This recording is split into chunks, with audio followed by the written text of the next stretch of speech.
Good morning, good afternoon, good evening, wherever you may be. I am your humble host, Mr. David Null, also known as Hawkeye Two Feathers, and I greet you with the love and the honor of the infinite Creator. And I continue to pray that each and every day, each and every one of you will learn to accept and receive the knowledge, the healing, and the wisdom from the universe. And with that said, I continue to hope that uh, wherever you are on this planet, that things will go your way. Now, there are lots of subjects and lots of things that are running around out there in the universe, and I had a nice conversation on Milky Way Soul Tribe earlier this evening with Robert V. And I usually, after I've done a live stream like that, my brain's still kind of active and still kind of really connected. And I was like, well, I didn't know whether or not I was going to do this video. And, the subject has been out there in my brain for a while. And folks have been asking too about understanding more about, connecting with the spirits. And where in the title of this, I say spirit talks. Well, but here's the thing. If you want to talk with your spirit, then you should, learn how to do so. And there are people who want to communicate with the universe, but they're like, I don't know how. And so I'm hoping that this conversation, discussion, will give you several maybe thoughts, insights, or whatever to how you may be able to connect with your spirit guides, to have spirit talks.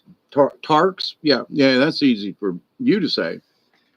But have spirit talks and sort of this discussion around it, because there are some folks, like for example, that will use tarot or different types of divination. Hey, Chloe. And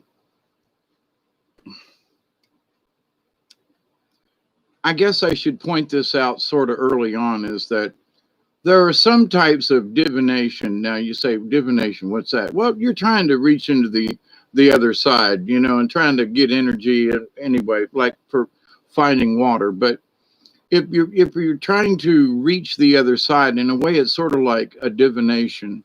In other words, if you're using, a pointy stick or a switch or rods or whatever to find what you're looking for, kind of thing. So, and in the divination, you're discussing what is the word in there that makes divination divine. So then, okay, so then we could say, well, then what is the divine? Well, anything that's I don't want to say above us, okay, because we all have these talents, but they're shut off or forgotten or whatever. So it's not that it's above us that we have to, it's a goal that we must reach or something. It's attainable, it's hanging from a tree, and we got to figure out how to get it down.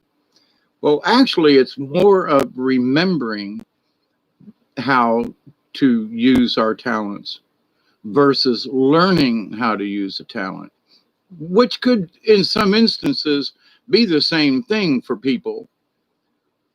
But in my day, I've used tarot cards way back in the day, and I got some really bad vibes off of that and have stayed away from tarot.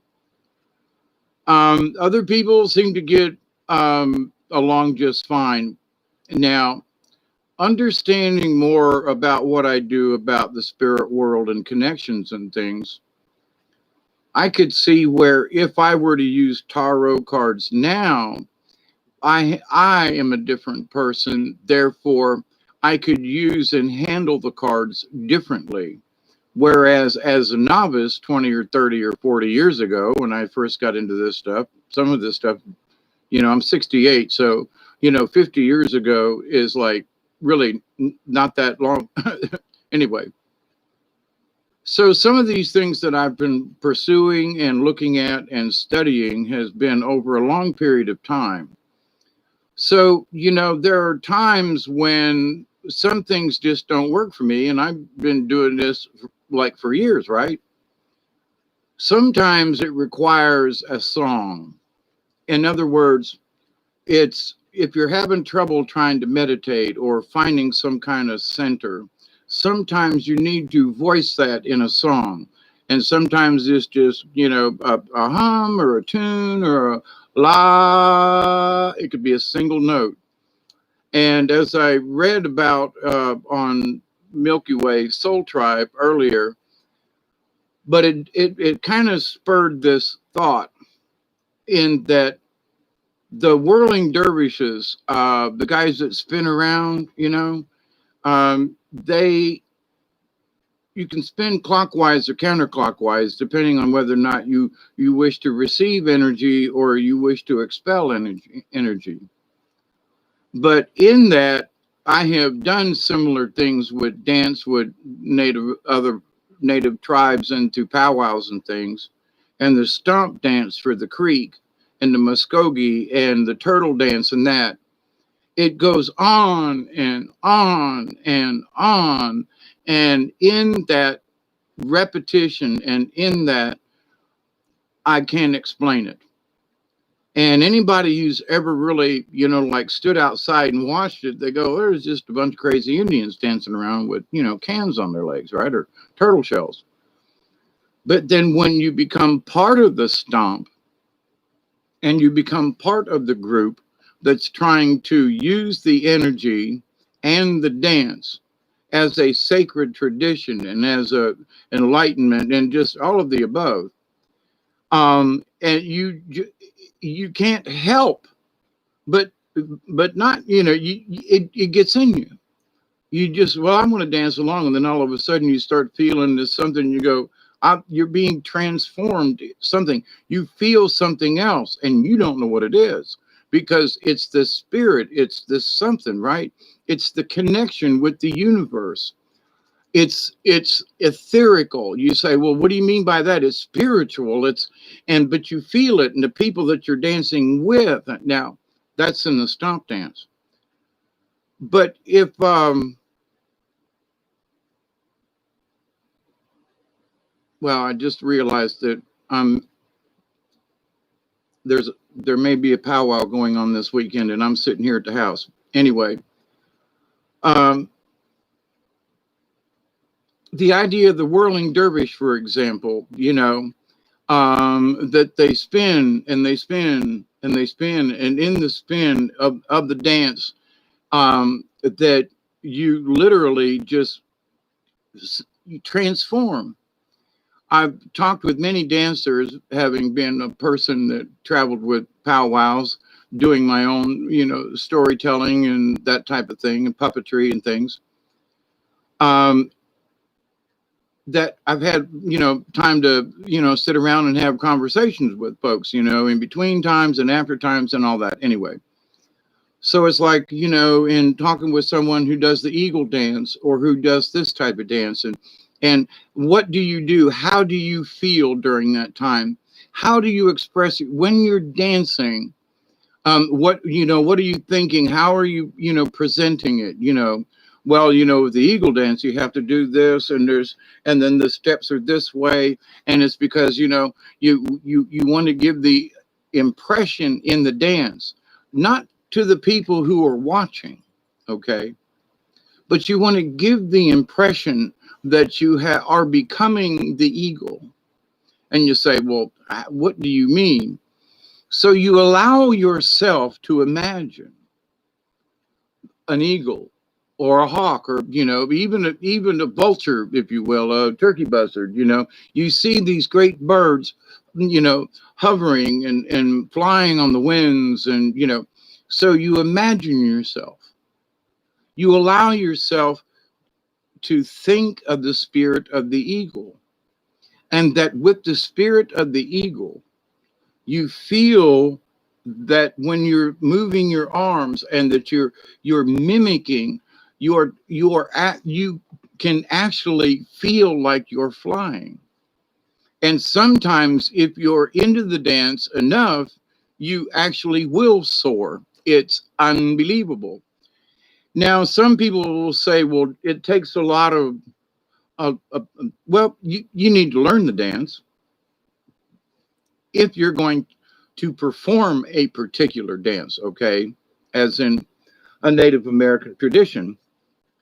But then there are is the jingle dance, which is more of a freestyle in a way, in that it's individual as to how the dancer dances, but it's still you still use a traditional step, and of course you have the jingle dress and so forth. So there are certain parameters that you follow, but there's more leeway.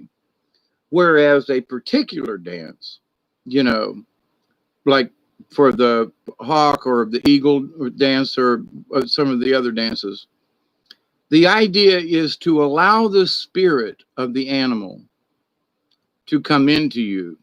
So you say, well, wait a minute now. I thought you said you don't want nothing to come in. The spirit of the animal, the spirit of what, if you would sit down and watch an eagle. So then or think of it, watch it on TV, doesn't matter. But then you put yourself, as you watch, you put yourself into the animal, into the bird, and into the soaring and the flying, or whatever it is. Maybe you want to be a porpoise or a fish, but to the or a whale, because whale messages, the whales have all the ancient history. So, and Spock and them got to come back in the future to bring the whales back or something anyway. But the idea, though, well, wait a minute. Well, what good does that do me? Well, because it takes you out of yourself, out of your little spatial dimension, if you will. You're sitting in your rocking chair going, you're okay. But if you will go out and mimic the actions of the eagle or hawk, and close your eyes and just allow yourself. What does the hawk feel? What does the air underneath my arm? I'm moving my arms like wings here, see? So as you feel this, you allow yourself to be lifted into another reality. And you say, well, wait a minute, what do you mean? It gets you in touch with the spirit guides. Because, to be able to soar with the eagles is, what, right? So the idea, though, that it allows you to present your own self and your own spirit in another way. And you go, wait a minute. Well, for example, if I was to say, I want you to imagine that you're a bicycle. And you look at me and you go, what did he say, Margaret? I imagine that you are a bicycle. Why would I do that? It's inanimate, right? A bicycle, the wheels turn, blah, blah, blah. Yeah, I'm cranky because, somebody's got to pedal my ass. Okay, so, but if I'm an eagle or a bird or something, in that I wish to learn how to soar, my spirit, I want my spirit to learn how to soar. You wouldn't pick a mole, okay? You wouldn't pick the badger, right? You wouldn't pick an elephant, right? Because elephants are on the ground. But if you want your spirit to soar, you want to think like a bird, right? You want to think that you can fly. So in doing this, in allowing yourself to feel the wind beneath your wings, as it were, you can also learn to fly spiritually, because now you're starting to get the idea of what floating might feel like, or what, that out of body experience might feel like, even though you're in a dance, even though you're in this 3D reality, you are able to dance and still transcend into parts of the fourth, I would say. Actually, to me, it's you're taking a spirit walk while you're still inside yourself, or flight, depending on how that is. So does it take practice? Well, yeah. Does it, does it require any special skills? Yes, it takes practice. Well, what about special skills? Do I need to learn any spells or anything? No. Do I need any special things? Well, if you have a couple of feathers, to hold one at least in each of your hands, and to so that you have the energy of the feathers, you could meditate with the feathers and say, with these feathers, I wish to learn to fly. I want to do a swan dance or an eagle dance or your own eagle dance. You don't have to copy anything. But what do the birds do? So that's why am I called Hawkeye Two Feathers? Because I had two hawk feathers for a long time, and then somehow they just disappeared.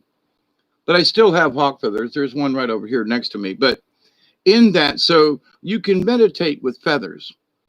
Feather medicine can be very strong. So if and two like feathers is even better, right? So Hawkeye, two feathers. So, but the idea though, one in each hand, so that is those are the wings. Those feathers are your wings into a higher self. So you say, well, I'm 68 years old, and I don't want people to think I'm crazy. Who cares? That's the bottom line. Who cares? If a Native American wanted to, get two feathers and go over here and dance, they would. And people go, oh, look, he's dancing with two feathers. Now somebody else, white people look around and go, what the hell is that person doing? They're crazy. Lock him up. He doesn't have a mask on. So, but what we want to do with this, though, is it doesn't matter what other people think. Because if we're trying to reach a higher spiritual level, I can't worry about what other people are thinking of me. Now, if I was like trying to standing out on the street and hear ye, all ye come, Jesus is coming on the clouds and we're all going to die tomorrow. Well, okay, that's different. But if you're trying to, quietly do it, I say quietly do a dance in your own yard or whatever, and you want to hold a couple of feathers and think about flying, I say give it a shot. And well, what do I do? Am I going to do it? Am I going to do it wrong? That's part of learning how to interpret. If you say, okay, I'm going to do this. I'm not going to feel silly. I'm going to take two feathers and I'm going to do it. I'm going to fly. I'm going to learn how to fly. So you just go out wherever your spot is, and you've got plenty of room so you can bang into something, and you don't want to fall over, okay? Because at times you're going to want to close your eyes to soar, because that's how you picture it. So the first thing you start to do is that you picture this, whatever bird. Now, I versus like picking a cardinal who's got to like flap their wings a lot.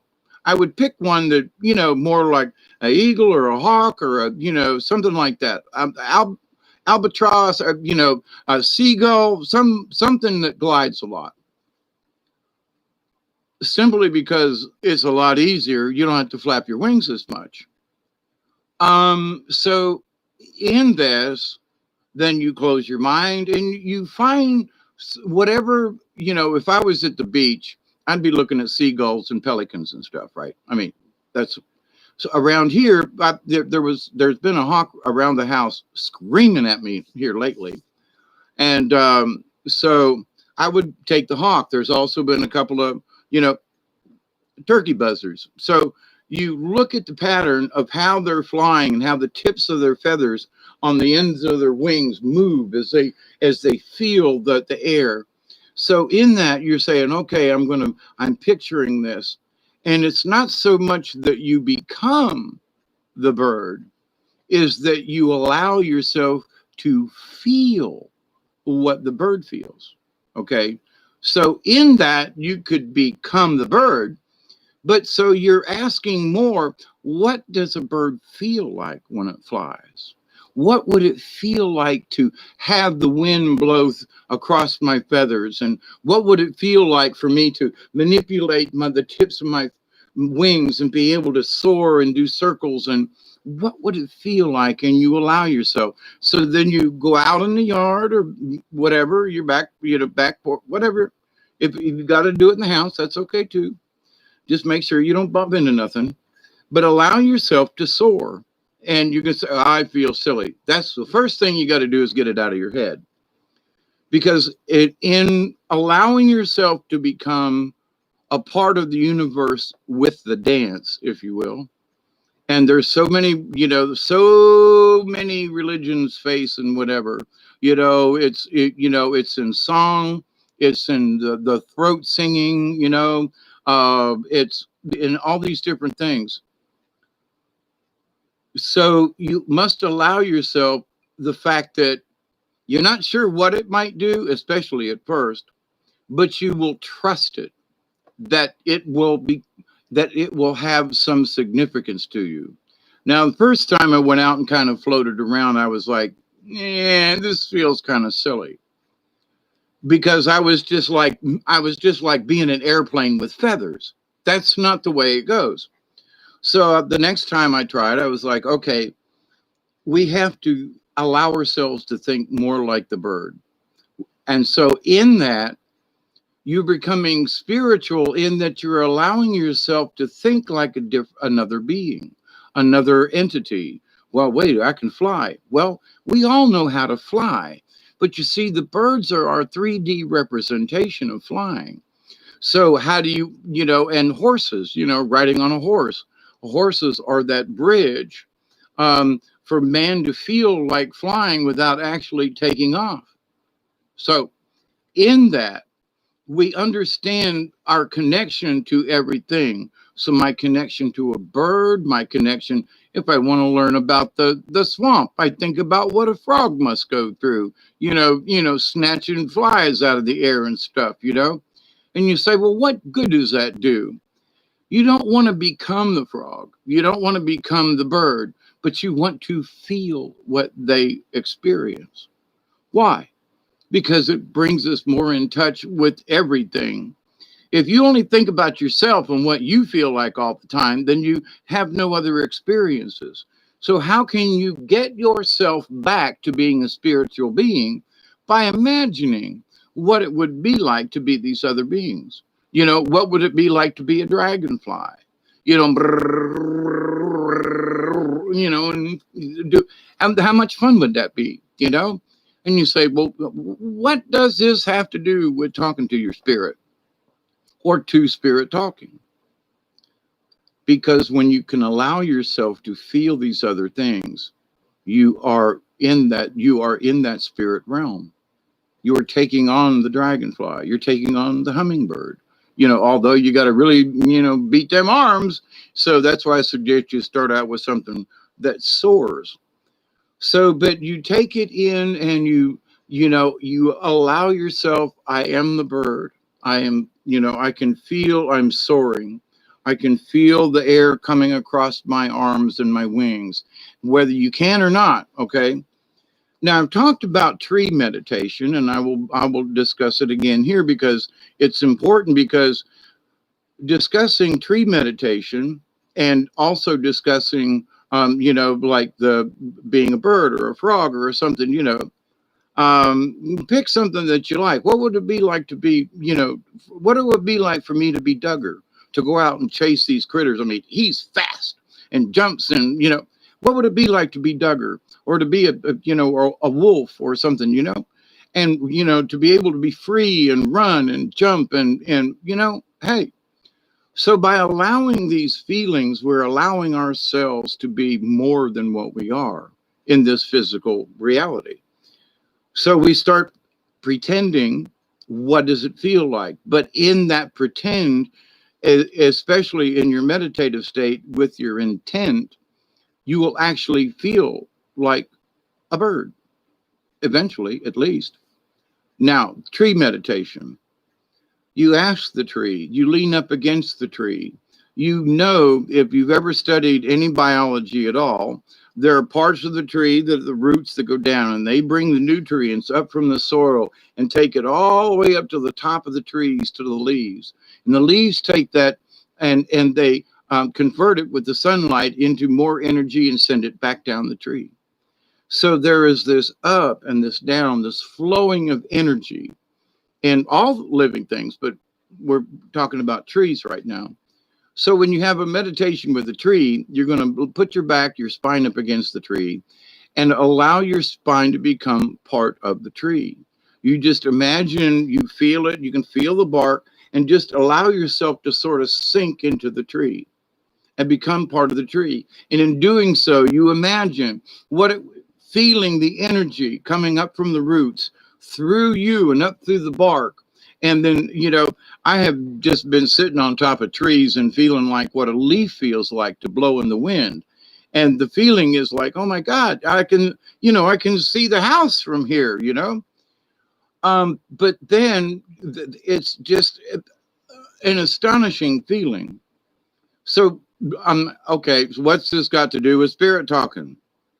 Because each of these entities, the bird, the frog, the whatever, already know how to talk to Creator. So by understanding these, quote, lesser beings, which it ain't, you may end up as a frog sometime. But in the understanding of all things, you say, wow, that's what it's like to feel to be a leaf. Oh, that's what it would be like to feel like this, or that's what it would be like to be a dolphin and to swim in the ocean, and that's what it would feel like to be a monkey and glide through the trees. I would love to have a tail to hang from, at least for a short time, just because. But anyway, I don't want to be but anyway. Hi, you all lovely people. Teresa, Candy Apple, Michelle, and did I miss? That says there are 8 folks, so y'all don't have to check in. I love you all, I do. But so anyway, getting into the cards and so forth. So what has helped me, and I'm still amazed that the cards show up so clearly, especially tonight again. I mean, man, was it repeating some of the stuff that I said. Holy crap. But in that, the understanding of these different critters and animals and so forth,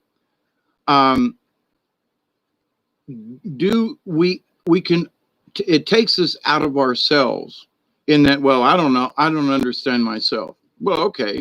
So then try to understand what a bird might feel like, or what a dragonfly might feel like, or so in this imagination, it helps clears the mud out of our head. And so also, it's like if you want to meditate about anything, you say, well, I can't, there's too much stuff in my head. Well, remember this, let it play on fast forward. And there was something I read in one of the cards I pulled, and don't hold those things back. If you've had a rough day, let that rough day just slide on by in your head. Don't stop and go over it. Just let it run. Well, this happened. Okay, next. This happened. Next. It's like you're swiping pictures on a tablet. Okay, next. Let that stuff go by, and then say, okay, I'm going to let my day go by. But today I'm going to feel like I'm going to think about what it would be like to be a coyote. What? A coyote, just for the hell of it. What would a coyote do? I don't know. Oh, howl at the moon. And you go, why'd you just do that? Because that's what a coyote would do. Well, why are you acting that way? Well, because I'm trying to feel like what coyote. Why are you doing this? Because you want to get out of yourself and think about what coyote or this. Think about what a mosquito's doing, flying around, and you say, well, that's craziness. Yeah. But if you do that, you will forget about your day.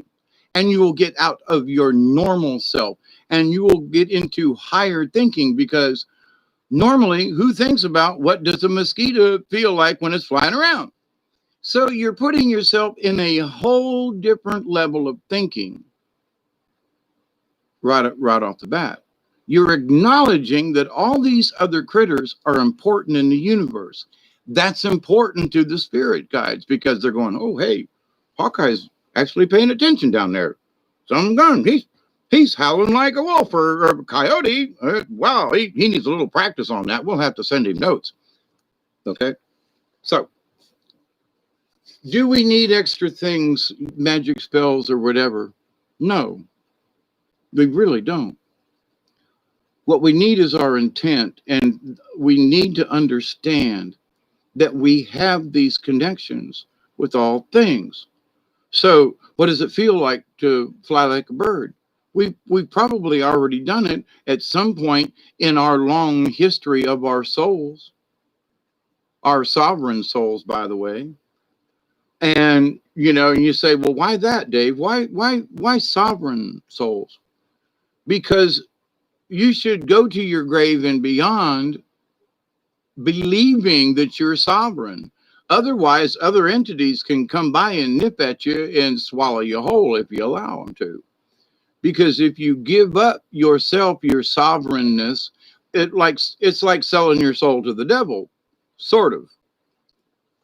It's more like giving in to other energies to where you lose your own identity.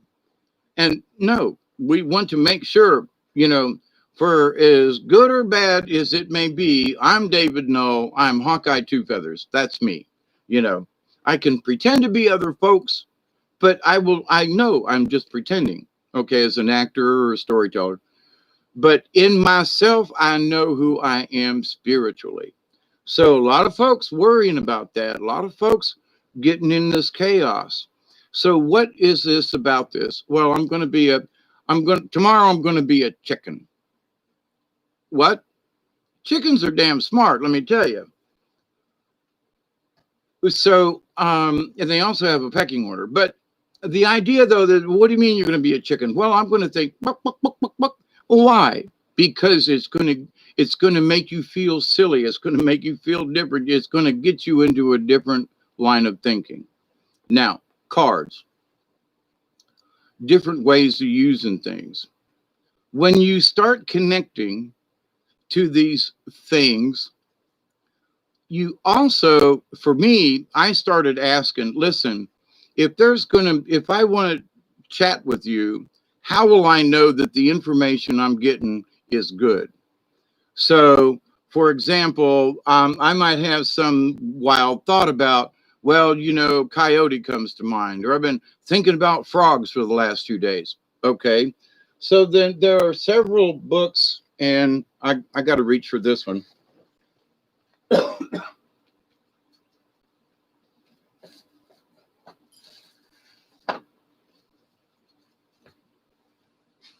It was just out of my reach. And it's called Animal Speaks. And I've used this book before for many, many, many, many years. And it's got every kind of critter you can think of in here. So if you've been seeing a certain sign or whatever, so then what do? You find information on that thing. And you find out what those suggestions or what the cards may say. And you say, well, now, okay, what's that got to do with spirit talk? Because that's how the spirits are going to talk to you. They might show you a hawk or an eagle. They might show you something on the internet. They might give you a dream, and then later on you see it.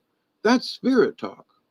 They're communicating with you in these little ways all along the way. So in order to make sure that you can connect with them, you do these simple techniques, and then you'll realize, wow, I can hear my spirit guide. I can feel them speaking to me. Now I'm going to try my hand at pulling a card. So you say, all right, I'm going to think about a particular thing. Maybe I'm going to think about chickens. So in pulling cards, then I'm going to think bird. Okay. What is a chicken? It's a bird. Okay. What else? It's got feathers. Okay.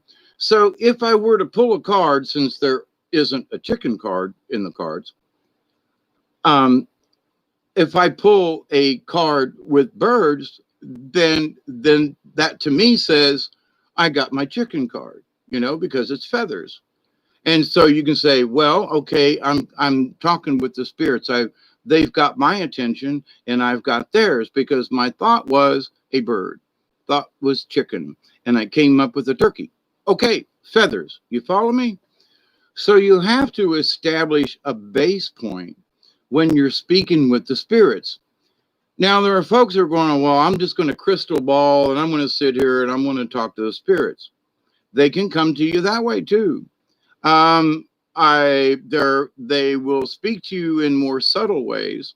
But see, this is sort of an idea to kind of get you along in that if you can't understand what a eagle might feel like, then how would you feel what a spirit might be telling you about, or what a feeling like, don't turn here, there might be danger, or stop ahead or something. It's your instincts.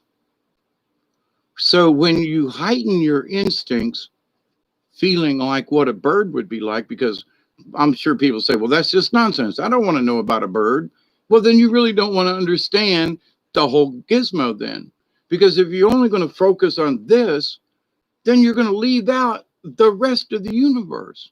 And what you want to understand is how the whole universe works. But if you're only going to work on this part right here, then you're going to skip a bunch. There's going to be a lot of information that is not just going to get to you, simply because you're being too narrow. I don't want to say narrow minded. I don't. Instead of being broadband, it's a narrow band. Okay, so it's like only learning about Christianity. Well, but there's Baptists, Lutherans, and Catholics, and so. But are you going to learn all those religions and what they believe? Buddhism, Buddhist and Buddhism, and Zens and this and that. Okay, everything has its purpose. So you need a touch of a little bit of all of it in order to get a feeling of what the whole is. So by understanding how the feeling of flight is, gives you when you go into your astral self, into the dream world to go, walk hand in hand with the spirits, you will understand what that floaty feeling is. And instead of being in a panic about it, you can say, I feel like the eagle. This feeling that I'm having of drifting or whatever that scares me, I can understand because I've already danced the eagle dance, or, the dance that you create with feathers, to understand that when I'm in the spirit world and flying or floating, to not be scared. You have a focal point to go back on. People get scared in the astral world because they don't have any 3D representation. So if you do something in this 3D reality, like imagine that you are a bird soaring, then you have that thing to go back to. Wait, this is like floating. I've felt this before. So then you can understand, well, I'm more comfortable here in this world, in this spirit dream thing, and I'm going to start chatting with, the elders. Okie doke. Well, so what you should do is make sure that you first talk with your spirit guide. Get that connection going, because then they're like, the operator to other entities, and they'll pass on information to you, because all these other entities don't have time for you, okay, or me, but they can translate through our spirit selves, our spirit guides. Now, to me, my spirit guide is my higher self in that state in up yonder, okay? But at the same time, I actually do feel like it is an entity that's looking out after my ass, bottom line. So how do we talk? We find these different ways of allowing ourselves I can close my eyes, and now I can dance in my head and feel the wings. I can remember what it felt like or what it feels like to do the dance. So I can remember it because I've done it. So once you've done it, and like meditating with a tree, I can remember that memory and go right back up another tree, or go back to that tree and feeling that same sensation. Why is that important? Because If you're going to talk to your spirit guide, you have to become familiar. You have to know it's the same one and not a bunch of random stuff, because random stuff will come to you. The more that you are aware of things, more random stuff will come to you. But whether or not you need it or want it, there's going to be random stuff that comes to you. So you're going to need an interpreter. And that's why getting in touch with your spirit guide, getting in touch with this self that flies, and well, what has it got to do with a frog or whatever? It's because it's the understanding, it's the opening up of self to other realizations. And if you can't do that, well, then you're going to have a hard time accepting what it feels like to walk or fly or whatever in the spirit world and to talk to these other entities. So this is a way to baby step into it. Now, you may have had other experiences and you're farther along with that. Fine. This is how can we get there? How can we expand ourselves? Because if you went and talked with a shaman would say, do you know what it feels like to soar on the wind like an eagle? And you go, what the hell does that matter? Because it matters. You know, what the shaman said, when was the last time you went to church and the preacher came out and said, okay, everybody, when was the last time y'all felt like flying in the air? You know, no, he's going to be talking about Jesus and suffering and, you know, all that. So, but so from a shaman's point of view, it is important to understand this flight of self, this being allowed to become a part of the universe and to understand more than that. Okay. So, cards, animal cards. So, what is in this realm, in this reality? What is all around us? Nature. Even in a city, there's nature. You know, the birds that it'll make nests in a corner, and the hawks that have made nests in buildings, and okay. So, you know, there are osprey that build nests on some of these high tension wires, you know, the big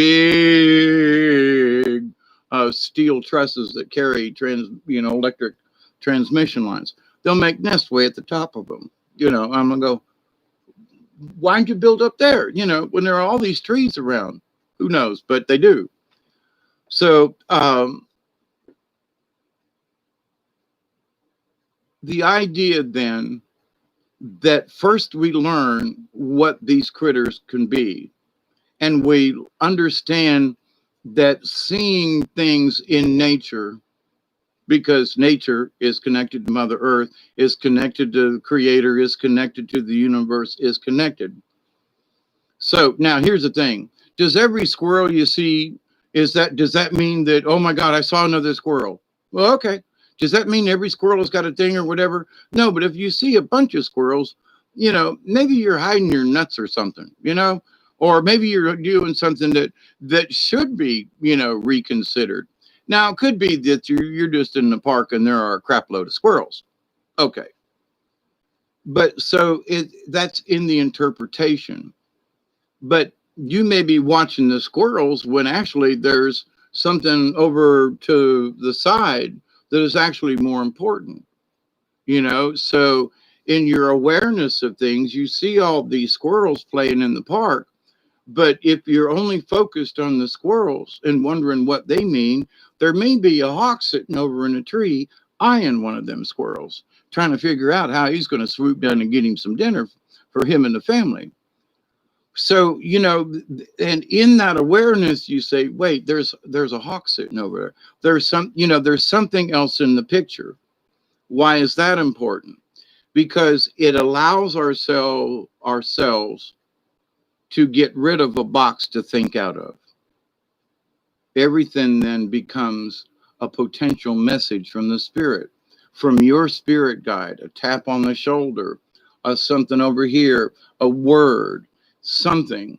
If you're asking a question to your spirit guide and there you see a picture of something and there's a thing over there, there are signs everywhere. There are signs, you know, as the song said from the old days. So now with understanding that and to begin to understand it, there are many good books and lots of stuff online about what the different animals are. But the thing is that first you must do this little bit of homework. If you like, ooh, there's a bird, ooh, there's that. Yeah, okay. But see, when you start connecting yourself, then you'll know because you have tried to feel what the bird feels. You'll go, wait, that bird is different from all the other birds I see flying around. And you go, well, why? There's just a feeling. Now, could you get that feeling without trying to understand how birds fly? Yeah.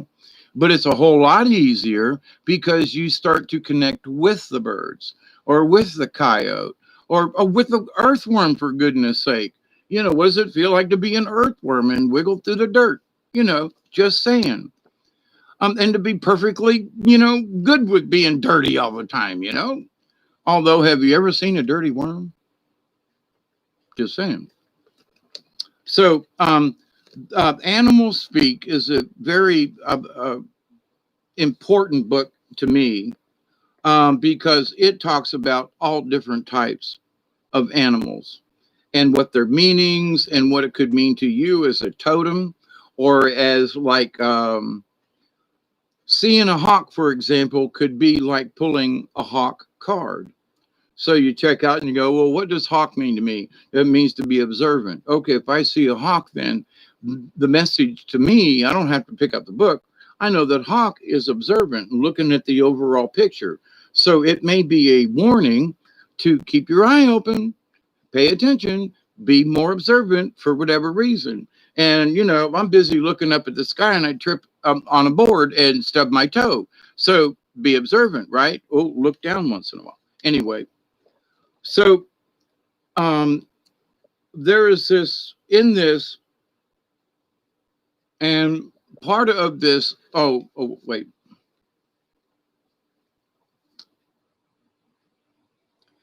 Animals, trees, nature is a good thing. Okay, it helps you connect to these other selves and things, and allows you to, picture yourself. I mean, even in some of the stuff, Buddha and Confucius say, consider the butterfly. Okay, well, have you considered the butterfly? Well, what do you mean? Well, we pulled the butterfly card before. And, first the butterfly is, it's an egg, and then it becomes a worm, and then it becomes a cocoon, and then it metamorphoses into a butterfly. So have you considered the butterfly? Well, what does that mean? Well, have you considered that, we start out our souls as an egg and that we develop into this worm, if you will, a caterpillar, and, who with a voracious appetite for stuff. And then, but then from that, though, we build this cocoon with the intent of becoming a butterfly. Now, does the caterpillar know how to fly before he becomes a butterfly? Is he taught? Don't know. But to the point, though, does the caterpillar consider flying? And you go, well, Hawkeye, what the hell does any of that mean? It's because it allows yourself to get out of normal human thought and into a higher realm of thinking. Because now you're not just well, what do I care what an ant's thinking? Well, because you're too busy thinking about what you think is important. Well, what is an ant? Well, because an ant is part of the universe. Well, but there are ants are everywhere. They may even be ants on the moon. Who knows? Like cockroaches. But so you say, well, what does it matter? And that's what matters. You ask the question, well, what does it matter? Because you just asked that silly question. Well, what does it matter if I care what a damn frog feels like? Never mind. Then you don't get the point of this whole exercise. You will find it useless, senseless, and a waste of your time. And then, in my opinion, then never mind. Now, not to say that you won't ever get there or understand what I'm trying to get to, or what other shamans are trying to teach, is that if we can understand for an instant what a butterfly may think, then we can imagine what it would feel like to be this or that. We can imagine what it would feel like to just be a higher being that can float like a butterfly, sting like a bee, and run around and look like Muhammad Ali. So, understanding animal medicine, I got to put my glasses on for this. So, this is in the book Animal Speaks. In the beginning of all things, wisdom and knowledge were with the animals. For the one above did not speak directly to man. He sent animals to tell man that he showed himself through the beasts, and that from them and from the stars and the sun and the moon, man should learn. For all things speak of Tuewa, which is basically the creator, God. So, and I'm going to read that again because it really is important. In the beginning of all things, wisdom and knowledge were with the animals. For the one above did not speak directly to man. He sent animals to tell man that he showed himself, meaning I am creator, here I am. That he showed himself through the beasts and the animals, and from them and from the stars and the sun and the moon, man should learn. For all things speak of Tuewa, of creator. So here we go. This is just honoring animal totems. It is interesting to note that many societies, including the Native Americans, had no word to classify animals.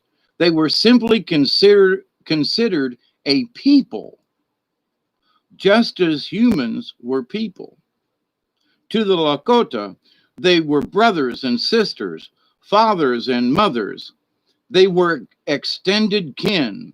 The word animal was hardly used before the 1600s, and then mostly by scholars. Animals were simply called beasts, creatures, or some other designation. The word animal is derived from the Latin word anima, meaning soul or breath of life. The wild in wild animal comes from the Anglo-Saxon wilde, referring to living free within nature and not under human control. Implied within this is the idea of the breath of the divine within the animal expression of nature. I'm going to read that part again. Implied within this is the idea of the breath of the divine within the animals and the expression of nature. So the divine is in all things. I love you all too, I do. In old scriptures and writings, animals were often associated with divine forces.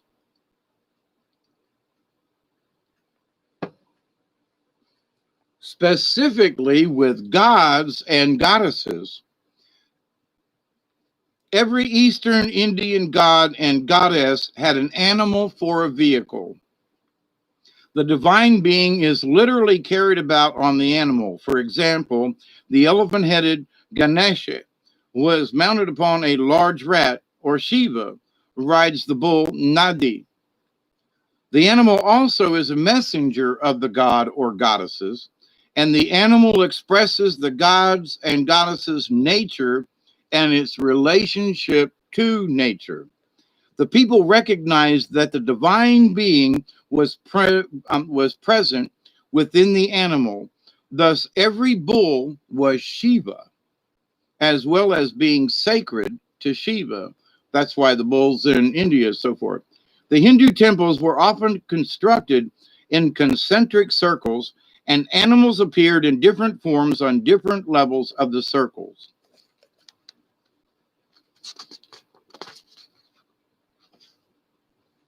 Uh, in the heart of the temple, the sanctum sanctorum, the holy of holies, there is just one image of the divine who transcends all of those other physical forms. Uh,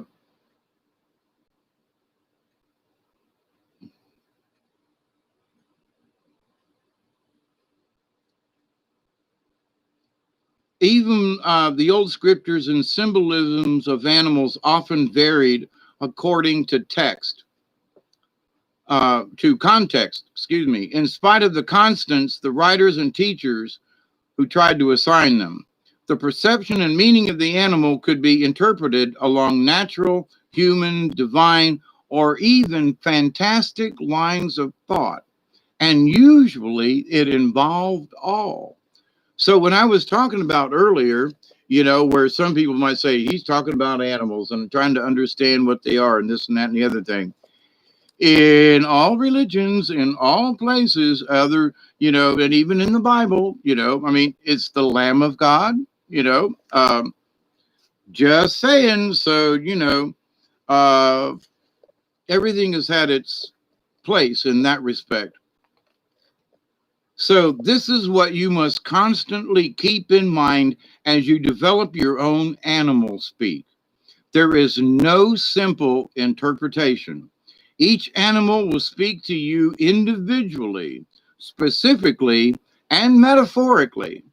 Begin with a solid knowledge base of the animal,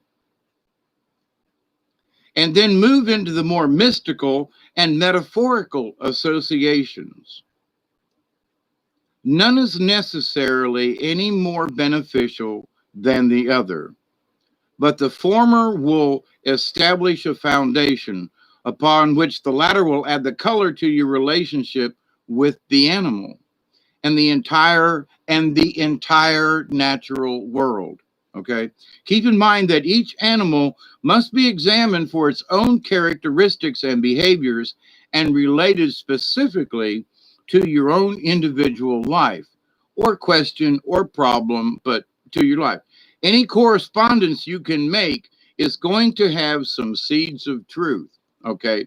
So you might read uh, I'm going to pull a couple of cards here in just a little bit, but I thought this basis about the animals and about how you going to talk, how are you going to know if the spirits maybe they've been talking to you all along and you haven't been listening. You don't know the language, so you say, well, but I'm just not getting any messages. You're not listening, but I'm waiting, and I'm okay, all right. So, and as much as, how do I put this? As much as I would like to say, no, that this is wrong. Let me back up. There are times when I talk about these types of things, and I would like to be able to give instructions on understanding the universe. But animals keep coming into the picture. And I know there are people out there like, well, I just want to learn how to meditate. I don't want to go through all this animal nonsense. Yeah, but okay. But I'm sorry, but it really does matter. No, it doesn't. I just want to meditate. Well, okay. So it's like, but like to be able to just say, we can do this without the natural world. But no, I don't really want to say that either. I take that back, because there are some people who are just, as soon as you start talking about animals and the connection with the spirit world, this, that, and the other thing, they just write you off and say, I'm not listening anymore. That's that, nope. I want to say a prayer. I want to, say some magic spell and light a candle and wave a wand around. But do you understand about the natural world? Well, no. What's that got to do with it? Well, you're going to take a magic wand and say a bunch of stuff, and which you think you understand, but yet you still don't understand the fundamentals of the universe, of the animals, and all of the things that connect us. But you're going to wave a magic wand and say a spell, and and that's how you're going to get your power. Huh, okay. Trouble is around, and it could be harmful to all those critters that you don't give a shit about. Well, what has that got to do with it? Exactly. It does have something to do with that, because everything that we do can ripple down and affect and effect other animals and critters and beings and things and stuff. But if all we're doing is thinking about our own measly self and our own ego and what we want, okay, you got to understand, you are a part of this, but it ain't you. It's everything, with you included. But as I said on Milky Way Soul Tribe tonight, I'm not any better than you, and you're not any better than me, but we are all powerful beings. It's the remembering, it's the understanding. And with that power comes, responsibility. With that power comes honor and respect to all other living things. Well, what's that got to do with spirit talk? A bunch. Because if you're not going to consider any of those things, then spirit just might just say, to hell with you. I don't want to talk to you, because you're not paying attention. So as you begin to honor and work with them, what did I just say about honor? There you go. And I'm sure I've read this before, but it has been a while. But see, I've read this, and that starts the thinking. But you can read something and not begin to understand what honor means. You can say, well, as you begin to honor and work with them, the animals, the task becomes easier, and your interpretations and correspondences will become increasingly more exact. Okay. So, but how do you begin to honor the spirit world or the animal world or the natural world? Well, first you must accept that it's there. And then those people who say, well, I don't, what do I care what an alligator thinks? What do I care what any of this means? Then you don't understand how can you give honor to the universe if you don't see the point? You see the point? See? So you got to start somewhere. Anyway, but there are so many folks who are not, I'm turned off by this. He's talking about animals again. Yeah, I'm talking about nature. And, speaking with the animals. And I mean, there are times when I know what Duggar's saying. He just looks at me and he knows what I'm saying when I go, this or that or whatever. I don't have to go into long diatribes. And so anybody that's worked with animals at all, except certain cats are just in their own class, right? But that you can honor them by changing their litter box and giving them their favorite food. But, and some cats will I'll let you know when you can pet me, So, and that's honor. Ever try to pet a cat that don't want to be pet? Be petted, to rip your arm off. But anyway, so all of this, speaking with the animals and so forth, and speaking with your spirit guides and so forth, you got to start with the basics. It will enable you to be at peace with the animals and help you to see the mingling of the divine and the natural worlds. And your wonder at life will grow in proportion. So when you try to soar like a bird and you feel that, then you can, it gives you confidence, and it gives you an understanding. Them whirling dervish guys that go around in circles, it's a lot to not get dizzy. But when you put yourself into the circle and dance with it and become the tornado, as it were, oh man, it's strange. Let me tell you, there are different degrees of dance, like a powwow type dance. but each one has given me a sense of a higher self. I can't explain it. It just is. The animal totems you discover through the exercises in this book serve as an excellent bridge to the spirit realm. Why is all this important? Spirit realm. Who do you want to talk to? The spirits. Animals will give you greater power and strength in working with those more elusive and ethereal realms while helping to keep you grounded. As you discover your totems, you will find they come to you in dreams, in meditations frequently. You will encounter the animal in many ways, and these are confirmations to you. You will come across pictures, postcards, and curios in which your animal is depicted. Now, this is speaking about a totem, but you will get messages the same way, not just your totem. May find yourself discovering television programs exploring its habits and behaviors with greater frequency. Books, myths, and other depictions of it will cross your path.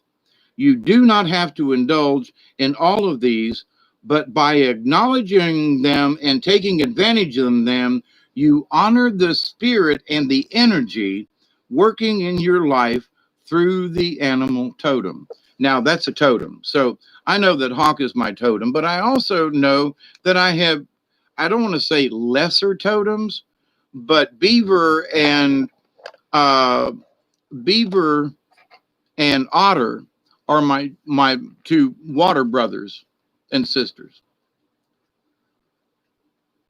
Where hawk and owl are my feathered representatives, you will. And beaver comes out mostly at night, so that corresponds more with the owl. And where hawk is a daytime animal, so is uh, otter. At daytime, nighttime, but otters like to swim around. I've seen otters more in the daytime than night. But anyway, but to the point. So there's like a sky and a water, you know, for both day and night for me, right? Now this is after years and years and years and years. But for each of us, I mean, even in the Chinese calendar, I'm a water dragon.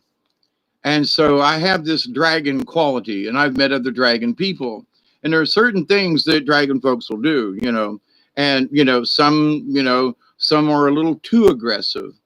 But then there are those dragons, that you have to have enough, like for me, and I've talked about this, but in having enough strength to do a YouTube video on matters such as this, and on shamanism, and on animals, and becoming higher spirit beings, and so not to say that only dragon qualities can do this, but to have a dragon in your background kind of thing doesn't hurt. And now, trust me, you can be a chicken shit dragon, all right, and that's no fun neither. You can choke on your own fire,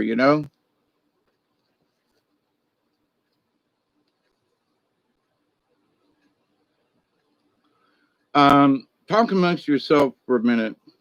Now, this is speaking more directly. This particular, what I opened this page up to, was about totems. So um,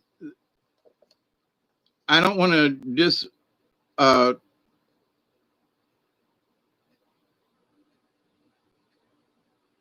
um, talk about totems, but that the animals in themselves are the messengers of the gods and of the spirits. Chapter 12 is animal rights, and it's RITES. And let me skim through this. Animal rights, RITES, and animal rights RIGHTS, are frequent subjects for discussion among metaphysical and other New Age groups. It would naturally be assumed that the two go hand in hand, but in some cases, this is just not so.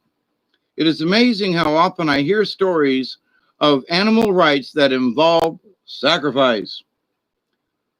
There is a popularity of voodoo in parts of the country where chickens are frequently slaughtered in ritual. With the return and popularity of shamanism, many assume that animal sacrifice is a natural part of attuning to nature and that it is okay as long as the animal is honored. At the time of the harmonic convergence, I heard many horror stories of shamanic groups making sacrifices of chickens and such to Mother Earth. No. Hunting seems to have become more popular of late and even encouraged among some groups. One woman who was consulting me told me how happy she was that she could send her husband out hunting so that she could have skins to make her ritual garments and thus become more at one with the animal. Nothing is more dangerous than a little knowledge. All such activities I find appalling. It displays ignorance and great disrespect toward nature. Some might argue that the animals die in nature anyway, and so no real harm is done. This is true. Death is a part of nature. The death, though, occurs as part of the natural cycle of predation or sickness, not through artificially induced elements. No matter how individuals equipped with the same tools, I have no qualms about reporting abuse activities to the proper authorities. Many shamanic purists believe that this is the only way to truly attune to Mother Earth. But no matter how they rationalize it, these individuals are not operating under some, wait, they are operating under some grave misconceptions. In more primitive times, these kinds of rites were a part of life. An animal killed was killed for survival. It was an act as much for self-preservation as for religion. Every part of that animal served a function and was used, often because there was nothing else available, or that the people did not have the right knowledge. These societies also had extremely poor hygiene, lifespan, and extremely difficult existence. Do we want to return to those aspects? No, but there is a middle, I would say. In some ancient societies, the letting of blood was a means of releasing a form of psychic energy found in the blood that could amplify the energy of the priestess, shaman, magician, or the medicine person. It was the only way they knew. Today, humans have evolved beyond the need for such activities.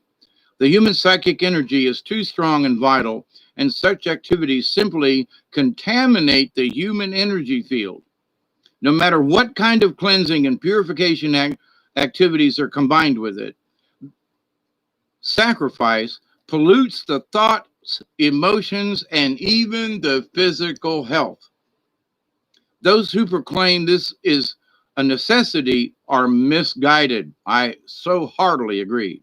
There are either individuals who refuse to take the time to develop their abilities in a more natural manner, or they still believe that magic and mysticism is something supernatural and beyond themselves. Eventually, in some of these cases, the law of reciprocity will kick in, but at what expense? So you murder an animal in a sacrifice to Mother Earth, she may just come back and kick you in the wangdos. So it's like, so when you hear me discuss do no harm, the one universal law. So now, here's the thing about this thing with hunting or killing or whatever.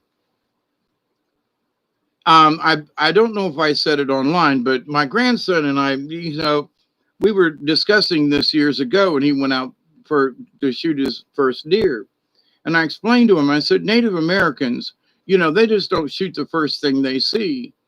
And, the animal will present itself.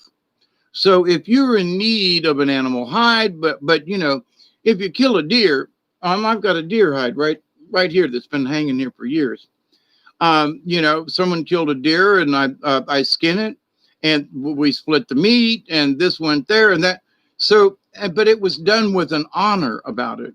It wasn't just, well, I'm going to go murder me a deer. So to him, I said, you know, he said, well, Pops, he said, I was sitting there and I could, he said, this buck walked out there and in the thing. And he said, you know, I was going to take a shot. And he goes, he looked right at me and he goes, it was like, no, not, that's not the one. And he said, so, and he said, I didn't pull the trigger. He said, I remembered what you told me.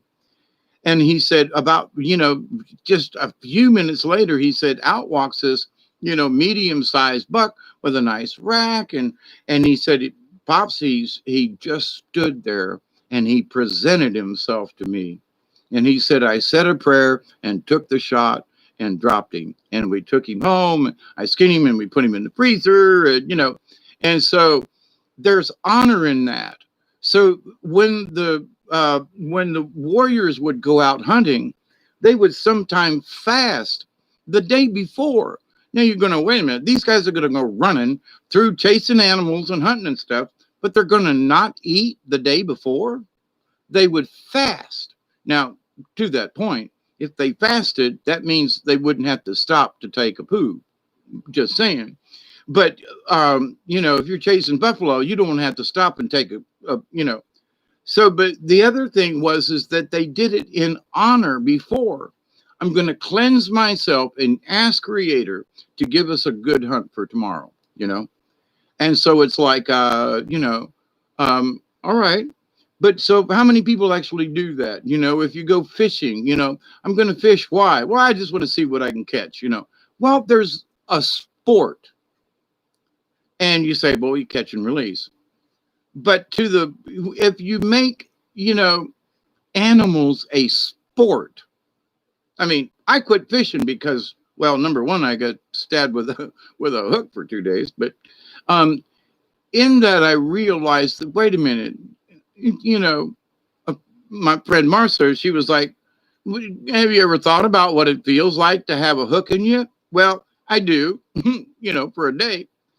And it's really painful. But you know, for a fish, you know, it's like, well, you know, the caught in the jaw, blah blah blah. But we're going to do it for the sport of it. You follow me? So is that being honorable to Mother Nature?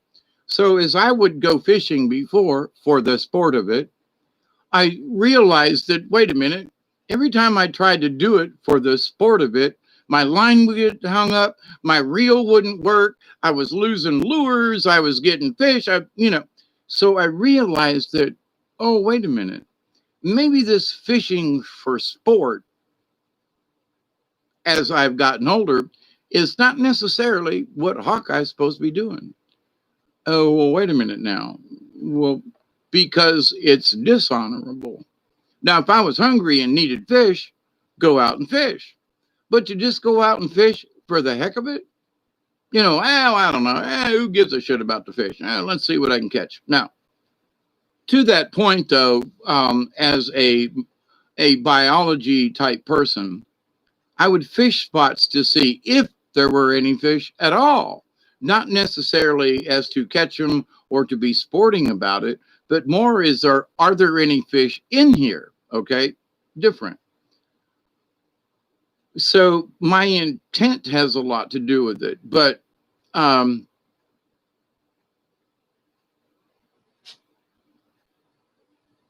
how we as people have de-evolved into making hunting and killing a sport. You know, you are sports fishermen now, you know, because I have my fishing license. Um, but you know, anybody should look at me and tell that I'm old and I should be given free rights to fish. Old people should just have free, you know, they should be allowed to fish. Just saying, without having to pay anything. Um, so animal rights, rights. If you were going to do some type of animal right, then what you should do, if you want to call upon buffalo for whatever the properties of buffalo are, then you would study the buffalo and you would learn what buffalo means. And maybe that you would find, a buffalo tooth or something that represents the buffalo. Maybe it's a picture of the buffalo. If you were out west, you might be able to get some hair or something, some fur from a buffalo, and that you would use a part of that animal. So for me, feathers, or well, now I can't. I don't have any otter bones or know where to get them, but I know what otters look like, and I can have a picture of an otter, and so I can give honor to the otter without having a piece of them. But in some cases, like feathers or something like that, we actually can have the feathers as the conduit, as an antenna, if you will, to the spirit world. So, and when we treat the feathers with honor, you're treating the animal that it was, hawk, whatever, and you're also giving honor to the spirit world because you're honoring the feather, which is spiritual, you know. So all of it is honor all the way along the line, and you go, well, what difference does it frickin' make? Because it's the honor of it all. And that the more you understand that everything is connected, even a feather after the bird is gone still has that bird's energy in it. It still has the energy of the creator. It has our shared energy from the creator, Mother Earth, Father Sky, Sister Moon, however you want to look at it. And that we are all connected. So now, is it important to learn about animals? Check out all the different religions, right? If those people who think it's silly, then they need to, take a lesson from St. Francis, of the Christians, because, they were gonna, burn St. Francis at the stake because he could talk to the animals. There were days of the year when people from the surrounding areas and so forth would bring their animals to church, and he would bless them. And the Pope got pissed back in the day. They were like, "What are you doing?" And he said, "But these are all God's creatures." And he goes, "These people love their animals. Their cow gives milk. Why wouldn't I bless the cow, so that they will give good milk and provide, good for the family? Why wouldn't I bless the chickens so that they will give good eggs? And why wouldn't I bless the pigs and the this and that? Bless the beast, and the children, you know. And to that, we honor nature and God. And so they were gonna burn him at the stake. Blasphemy. You're creating witchcraft. You're allowing these, cloven animals into the church. And he was like, "Yeah, up yours, Pope," and he did it anyway. So because he saw the need, he understood the connection much more than the church did.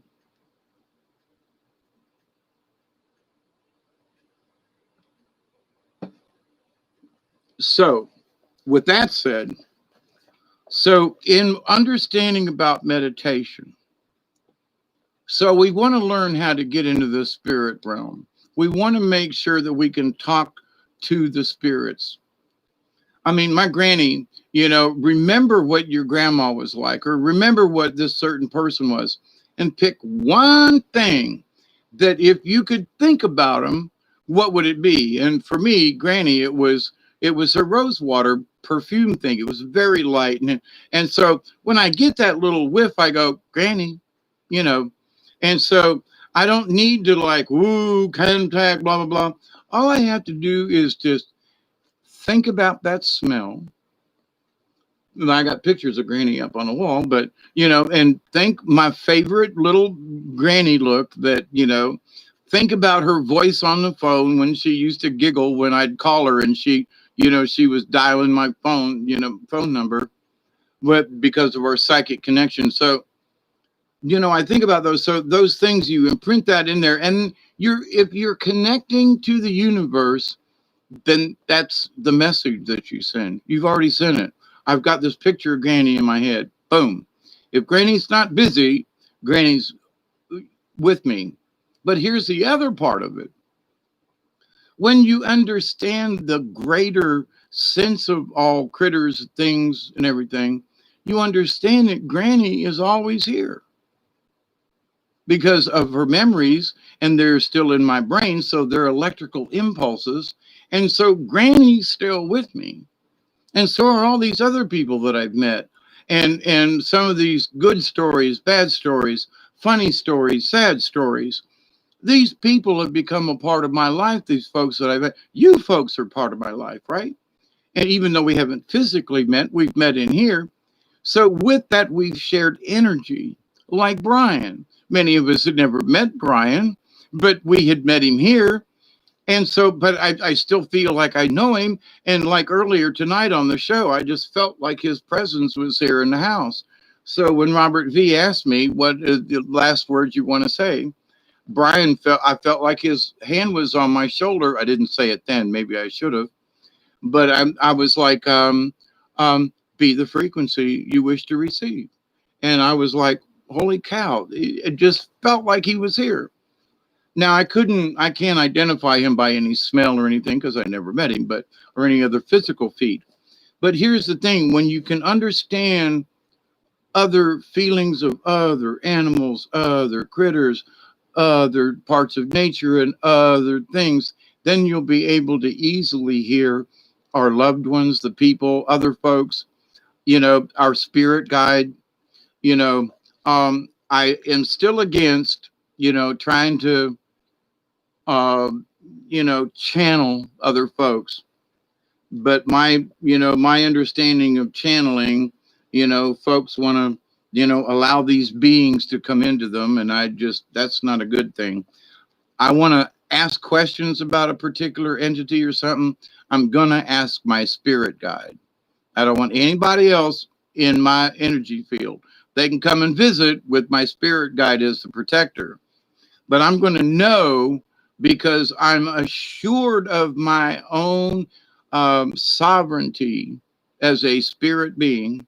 I am positive because of all the signs and signals that my creator has helped through my spirit guide. So I've gained a confidence in that. So how do you do it? That's how. You got to work up to it. And the biggest thing is being aware. So by practicing these animals and things and stuff, you practice being aware, you open up your senses, you can, well, crap, I don't know what it feels like to be a frog. Well, you say, well, what difference does it make? Well, just meditate on the frog. Well, first he was a tadpole, and then he swam around and, and was a vegetarian. And then when he lost his tail and gained his legs, he became a carnivore. How about that one? So, anyway, so for the rest of this time, I would say if you want to use something like these cards or Animal Speaks or something like that, I'd say, yeah, okay, practice with it. Now, one thing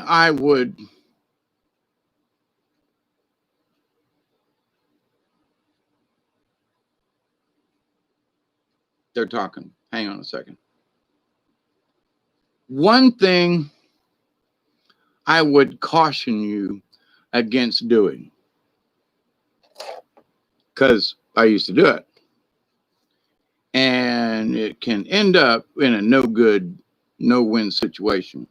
What am I talking about? What you talking about, Dave? Try to stay away from your fortune.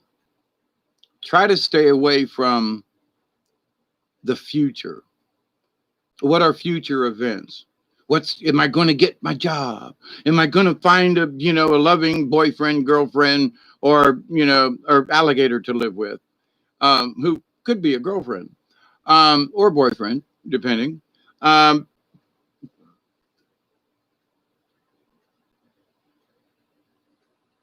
you could ask a general question like, what could my future hold? Versus what is my future? What could my future hold? What should I look for in the future? So you say, well, why? Well, I want to know what's going to happen on Friday. Stay away from that kind of stuff because there's too many variables. Now, Hawk might tell you, listen, keep an eye out. And you might get it, draw another card that says, to be aware or beware. So Hawk's saying observe, and this other card's telling you to be aware. So what should you do? Does that mean that something horrible is going to come? No, it could be something good. But if you're not aware of it, it could go right on past you.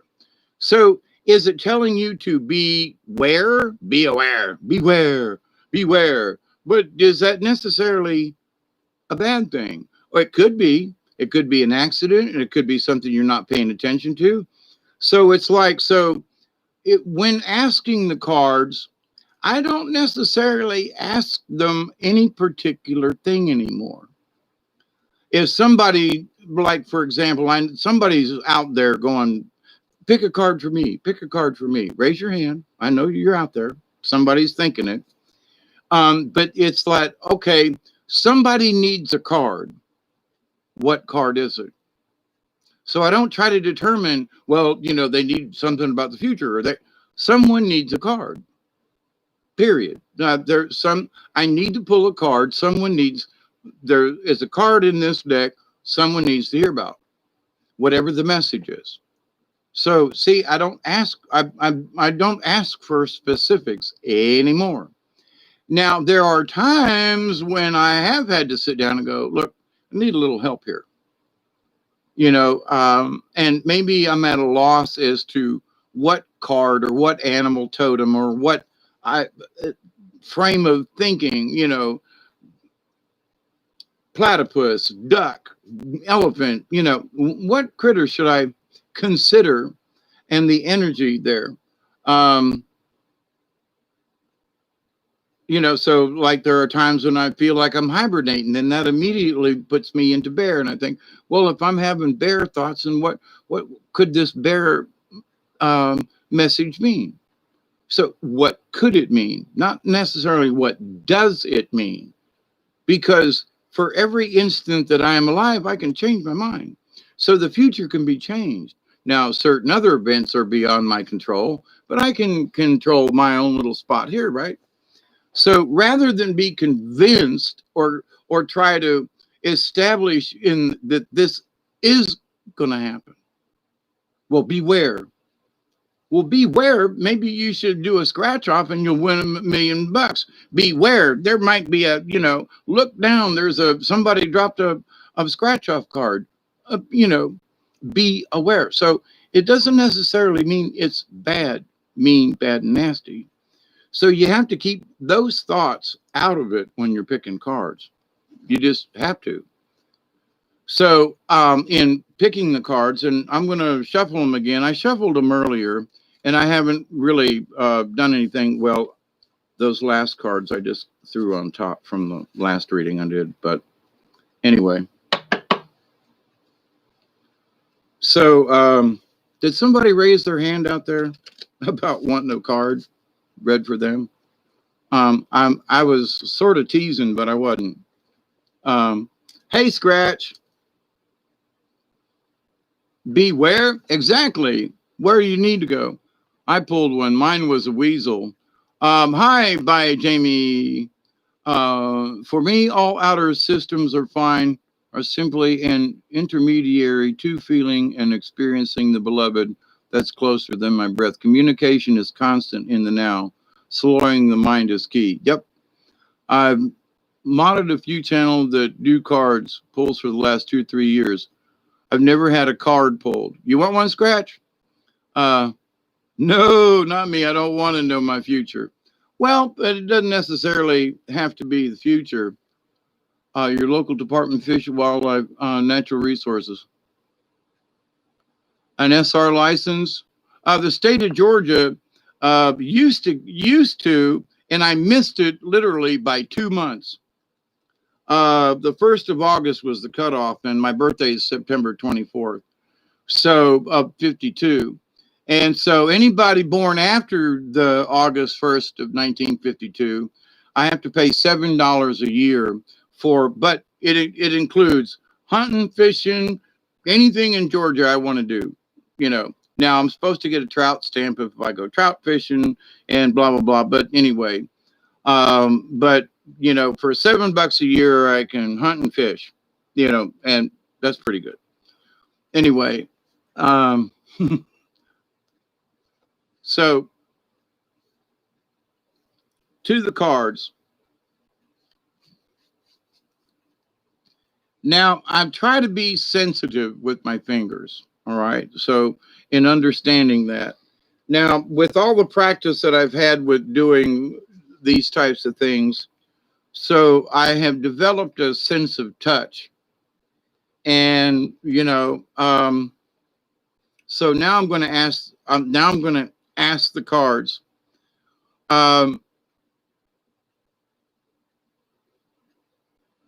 Show me a good card that would be good advice for everyone. Okay.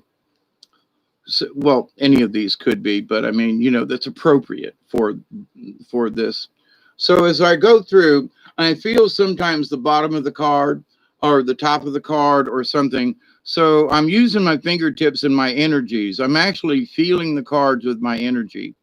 And so it's like something just, it's like, okay, I'm to the bottom here. And I don't really feel anything. But as I come back up through the deck, there's somewhere in here, there's like the bottom of this, and I'll flip that card over. Just owl. How about that? I was talking about owl. Haven't pulled owl in a while. But it feels like this card, one or two of these two cards here on the top of the deck, and maybe that one. Let's see, further down, nah, feeling with my thumb. Not really. Okay. So I've narrowed it down to these three cards in my hand. All right. And I'm just going to take these and say, okay, which one wants to come on top? And it just feels like this one. And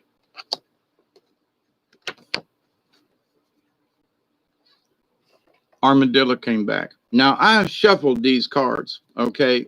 Armadillo came back. Now, who was I just talking about a minute ago when I feel like bear?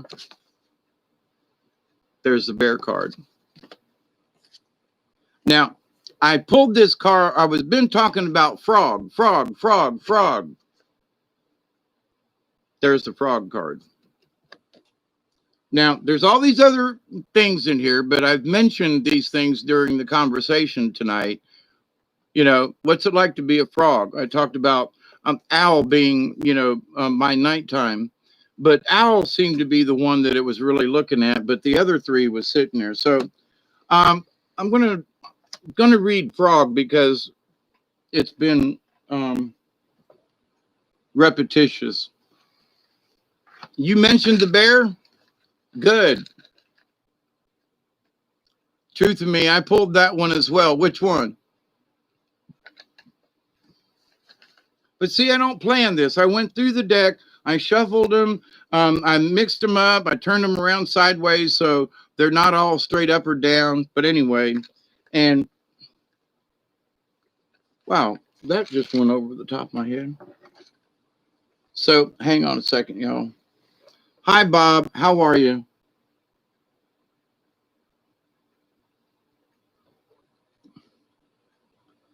Teresa says, I get a vibration and I think you meant the card comes. Yep. Frog. I was looking for the book. Thank you all for hanging out. I think that this, to me, I think this is important for folk but you know, only you can make that determination, and you're the folks that hang out. And so, but frog, the armadillo and the weasel, huh? Okay, truth, frog, and it came up before. And anyway, frog, sing, frog, sing, call the rains, quench the dryness, cleanse the earth, then fill me up again. Cleansing, frog, 38. Frog sings the songs that bring the rain and make the road dirt more bearable. Oh, yeah. Frog medicine is akin to water energy and the east on the medicine wheel. Frog teaches us to honor our tears, for they cleanse the soul. All water rights belong to frog, including all initiations by water. Water prepares and cleanses the body for sacred ceremony. It is the element we understand best in the womb. Frog, like ourselves, is a polywog in the fetal waters and only learns to hop after it experiences the world of fluidity. The transformation into adulthood prepares frogs for its power to call in the waters of the skies, the rain. In knowing the element of water, frog can sing the song that calls the rain to earth. When the ponds are dry, frog calls upon the thunder beings to cleanse and replenish the earth with water. Like frog, we are asked to know when it is time to refresh, purify, and refill the coffers of the soul. So my conversation today's on the other channel and sort of tonight about the soul, about, you know, the sovereignty of the soul, you know. If frog hopped into the cards you chose today, its ribbit may be calling in the cleansing that you need. If you were to look at where you are today, would you use any of the following words to describe your condition? Tired, overloaded, harried, frustrated, guilty, itchy, nervous, at a loss, empty, or weakened? If so, take a break and allow yourself to bathe in the waters of frog medicine.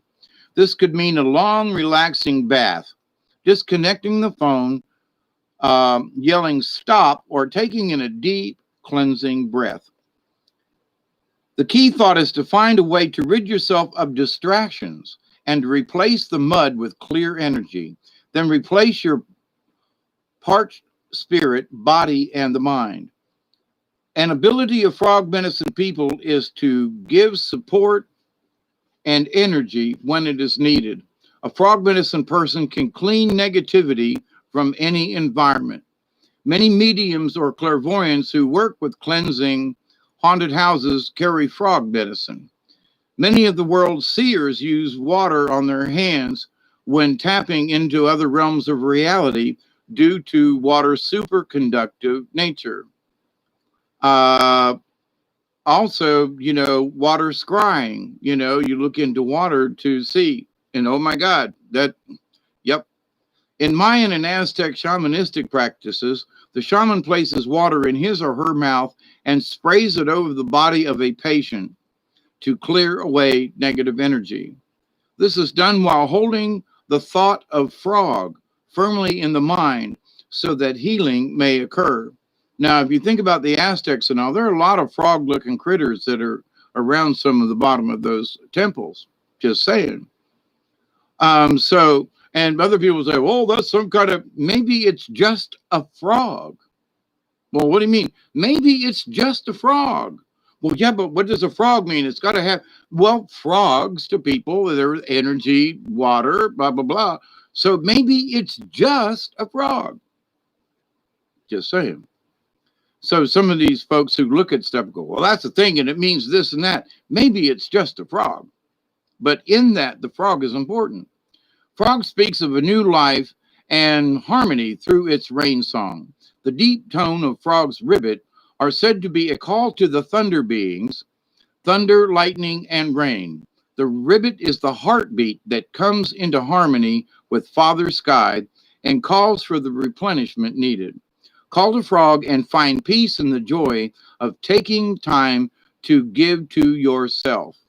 A part of this giving is uh, cleansing yourself of any person, place, or thing that does not contribute to your new state of serenity and replenishment. So those things, why is Frog important right now?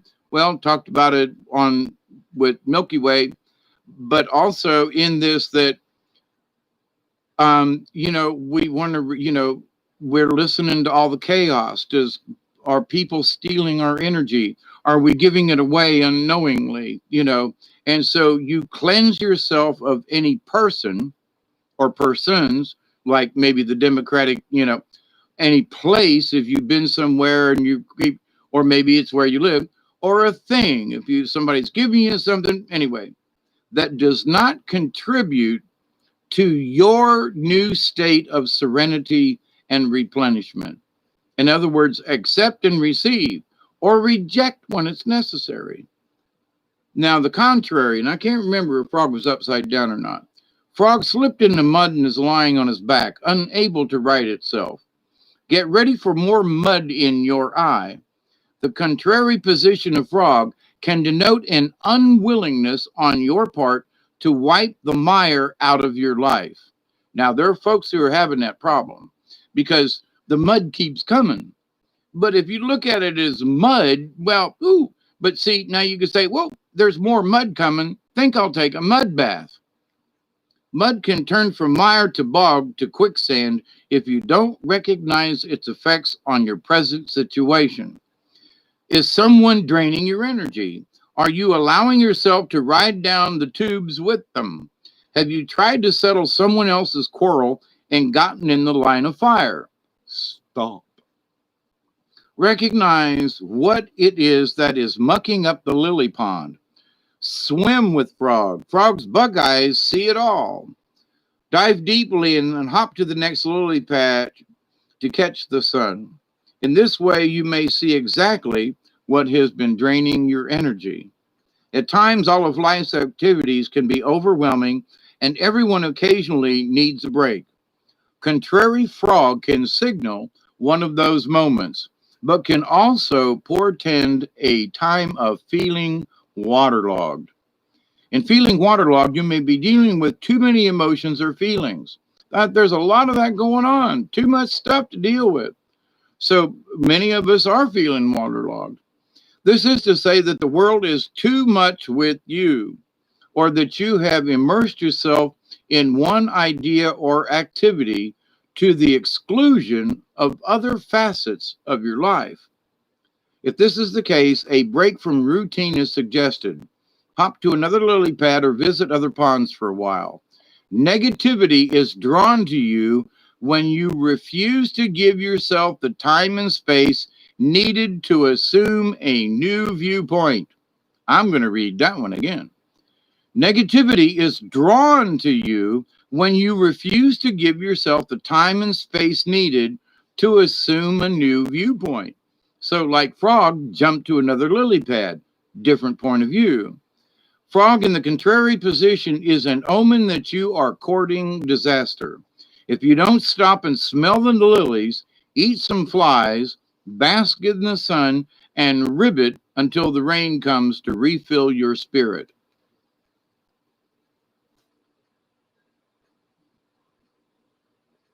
Sacred synchronicity. Nah, just lucky. Interesting. Also got links. Wow, twice tonight, each one. Y'all talking amongst yourself. Yep, ribbit, ribbit. So to the Frog, though, I think one of the things that mostly Frog is, we're being, a lot of mud is being slung at us. And by golly, we just, we need to hop to another lily pad for another point of view. And with all the stuff that's going on, it's going to be hard for some folks to find another lily pad to jump to that, will give another, so they can see another point of view. All right, owl. Now, this one was drawn legitimately. Deception. Owl, magic, omens, time and space. Does the truth emerge? Casting out deception. Silent flight. Sacred medicine bird.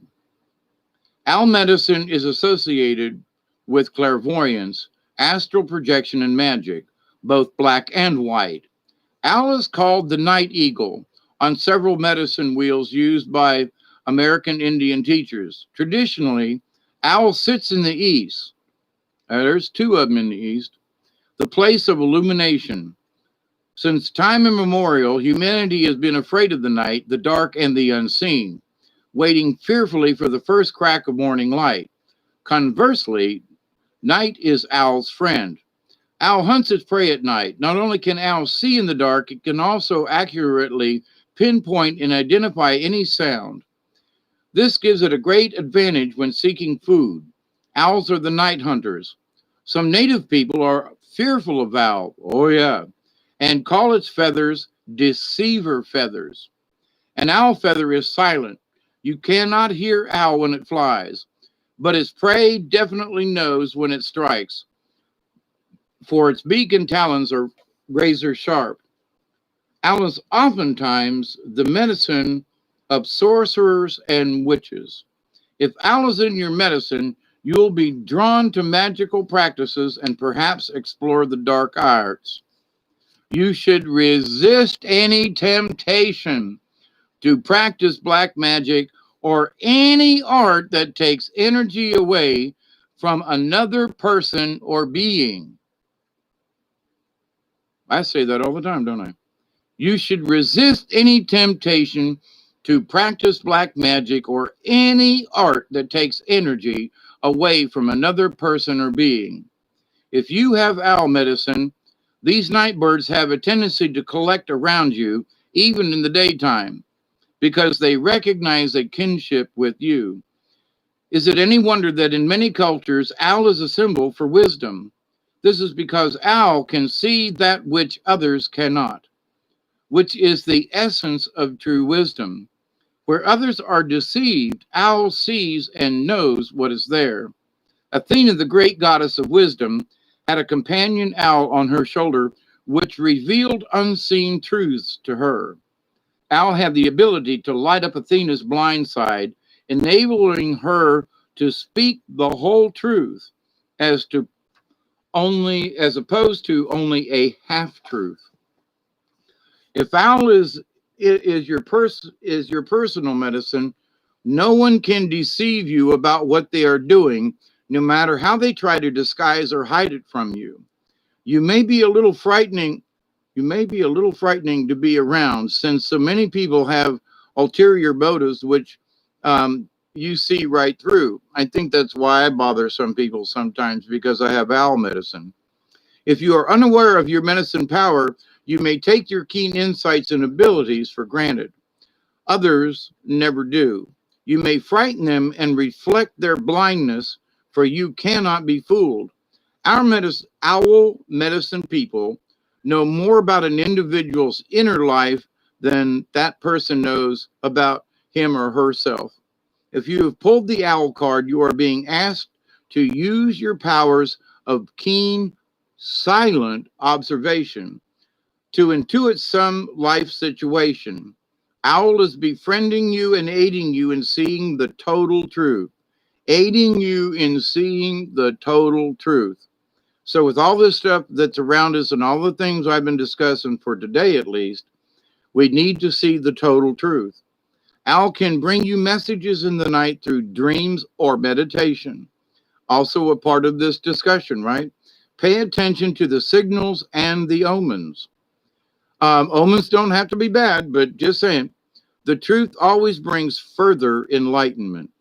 The truth always brings further enlightenment. Now, the contrary.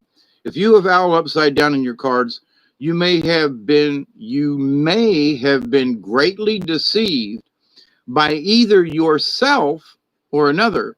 In other words, we convince ourselves that this is true, you know? Well, they said it, this person said it, but do you feel it in your heart, you know? Or is that gas, you know? So, but, you know, have you been deceived? So we can be deceived by convincing ourselves something is true when in our heart of hearts we may, you know, if anyway. So perhaps with, please say that again. Perhaps, one more time. Perhaps witchcraft or black magic is being used against you. Or maybe you are using witchcraft or sorcery to aid you when you should be praying and asking the Great Spirit for guidance. Now, how many folks are out there with wands trying to do stuff? Just saying. Maybe you should put that sucker down and do some of the animal work and asking the Great Spirit for guidance.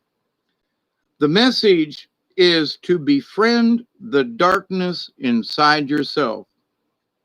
Look deeply, and soon the bright light of dawn will illuminate you. Then ask yourself what you are in the dark about. How and by whom are you being deceived? Have you lied to yourself about someone or something? Are you being greatly deceived or just slightly deceived? Owl tells you to keep an eye on your property and your loved ones.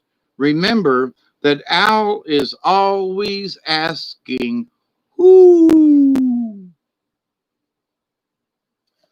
So, I think those two cards, you know, I pulled bear and armadillo, but we already did armadillo.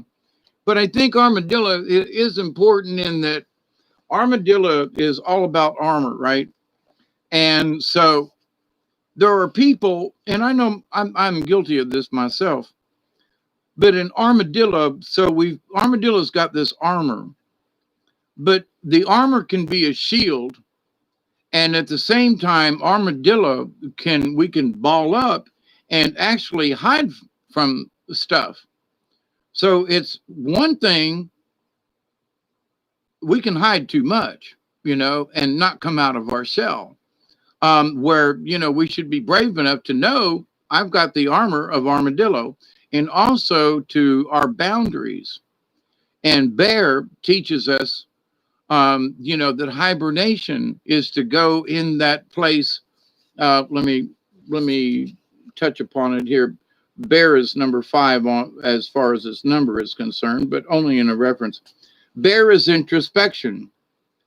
Bear, invite me into the cave where silence surrounds the answers that you gave. Um, to become like bear and enter the safety of the womb cave, we must attune ourselves to the energies of the eternal mother and receive nourishment from the placenta of the great void. The great void is a place where all solutions and answers live in harmony. All answers and solutions live in harmony with the questions that fill our realities. If we choose to believe that there are many questions to life, we must also believe that the answer to these questions reside within us. Each and every being has the capacity to quiet the mind, enter the silence, and know. Many tribes have called this space of inner knowing the dream lodge, where the death of the illusion of physical reality overlays the expansiveness of eternity. It is the dream lodge that our ancestors sit in council and advise us regarding alternative pathways that lead us to our spiritual goals. This is the power of bear. So, into where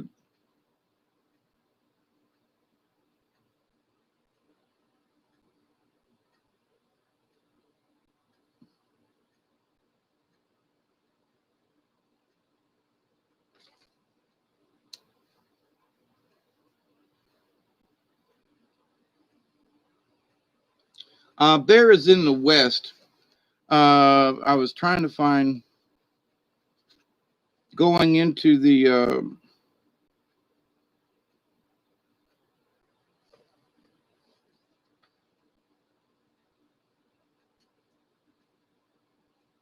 for eons all seekers of the dream time and of visions have walked the path of silence, calming the internal chatter, reaching the place of rites of passage, the channel or pineal gland. From the cave of Bear, you find the pathway to the dream lodge and the other levels of imagination or consciousness. In choosing Bear, the power of knowing has invited you to enter the silence and become acquainted with the dream lodge so that your goals may become concrete realities. This is the strength of Bear. Journey with Bear to the quietness of your cave and hibernate in silence. Dream your dreams and own them. Then in strength you will be ready to discover the honey waiting in the tree of life. So one could say, well, Dave, any of those cards that you pulled, could have meant something. Well, I discussed Frog and Bear quite a few times. And Owl, well, I think that was just necessary. But so were all four of these cards that I pulled after shuffling several times. So this is sort of a lesson, I guess, 101. But for shamans and folks, who are trying to reach a higher spiritual realm. To me, when I learned about in Catholic Church, when I learned about Saint Francis and what he did with children, and he worked with herbs and curing people and stuff, and he blessed the animals. And so when I learned about that, I thought, maybe there's hope for Catholics after all. But then I realized that, nope. Because, so many Catholics and Christians believe that, that we have dominion over this planet. And, there's that one crazy man on the 700 Club that I have just literally wished that I could reach through the television and grab him by the throat and slap him until he had, some sense, that we can strip mine the planet. We can do whatever, we can drill for oil, we can do anything we want to the planets. It's ours. God gave it to us. And I just want to slap those people because we are dominion. Nah. We should be caretakers. And for these people who use the Bible to claim that we have the right to desecrate anything in the name of God, has really, in my opinion, they have the least amount of spiritualness because they think we're the boss of everything. We are higher beings over every other thing and that nothing else matters but us. Egotism. Oh my God. That's the, hey, God, hey, I got a gold Cadillac. I get into heaven first. St. Peter says, back of the line. No. I got a gold card. Says I can come in. Back of the line. Hey, wait, St. Peter. Hey, whoa. I got a diamond ring. Hey, that let me in. Back of the line. And then there's some poor slob that's on got a beat up Volkswagen, with one tire missing, and he's running on the wheel itself. And St. Peter says, come on in. Wait a minute now. What you talking about, Willis?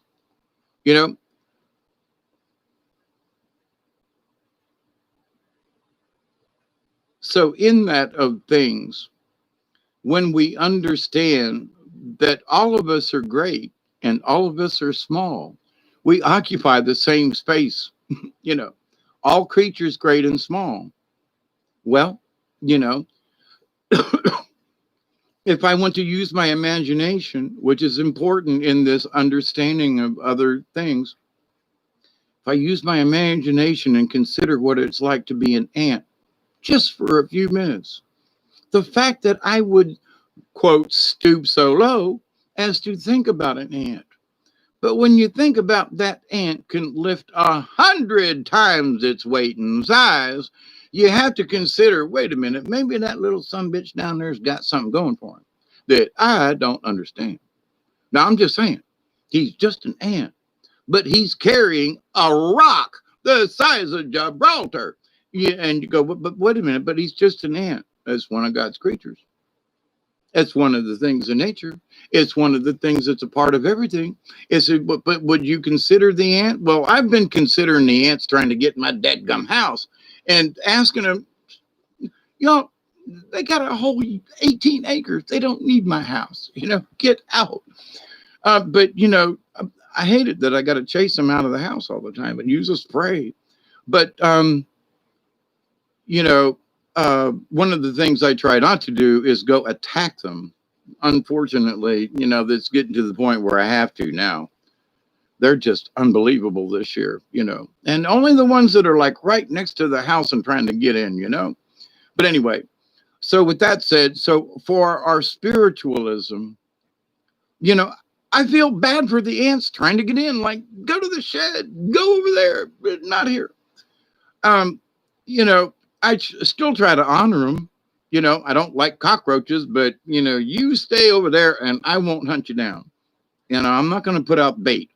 As much as I hate it, I have to kill these little mices because they're chewing on stuff. I pulled a shirt out of the closet over there and they had eaten a really good shirt, a favorite of mine, had eaten holes in the shirt, and I'm like, weren't moths. No, these are little, and I pulled a book out, and they'd eaten part of the book. And so Mises, it's not that I don't like them, but when they start eating your stuff, then I'm not going, but they got to go.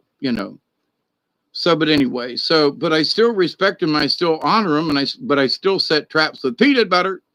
And, I set 5 traps and one of them will go off. So it's like, okay, but the peanut butter's gone on all of them. So, it's like, take your chance, I'm giving you a free meal. But if you trip this sucker, there's, so at least I give them an opportunity to, make the mistake on their own versus, setting out poison, which could kill them all. Then possibly one of my cats eat the poison rat and then they would die. And, that's just wrong. But, hey, snap of a trap, you shouldn't wait for that peanut butter, But anyway, so they have the free will to go after it or not. You know what I mean? So, I don't feel quite as bad. It's like, I didn't kill you. You did. You committed suicide by peanut butter. But so anyway, but in that though, all things are important. And to meditate, allow your thoughts to go elsewhere. How can you get rid of some of the everyday trials and tribulations? Think about being a frog. Think about being a bird. And just by using your imagination, you'd be surprised at how all those other things go away because you're concentrating on being a frog. Ribbit, cleansing the soul, playing in the mud when it's necessary, but then washing ourselves off, allowing the rain to fill our spirits. Oh, the rubber tree plant song. Yeah. Anyone else's tomatoes have thick skins that seem more like the skin on one's arm? No truth to me. Maybe the elbow. Good card. My tomatoes towards the end had really rubbery skin on them. Hi, David Castle. Frogs are cute. Okay. So I'm hoping that this made some sense. And as far as my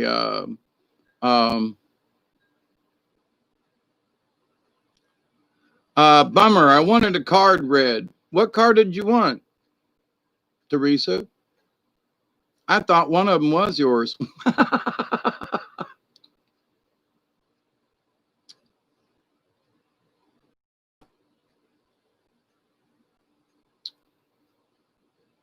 Well, I was thinking, whose card is this? Well, I'm glad this is. I can't stand that stuff. Um, I was thinking about y'all when I pulled this card now. So, but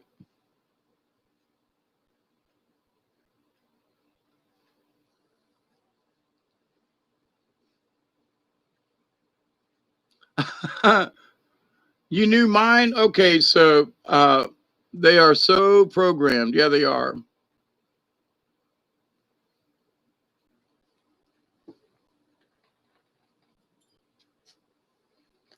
Okay, Teresa, just for you, just because, all right? And I just for my own, like, okay, I ain't gonna think about nobody else's right at the moment. I'm gonna just think about Teresa for the moment and say, okie dokie. Let me got the cards, gonna shuffle them here and see what comes up. Um, I have done individual cards before, and sometimes people go, "Yeah, that don't fit me at all." Like, but from what I know about you, it fits to me. But um, anyway, so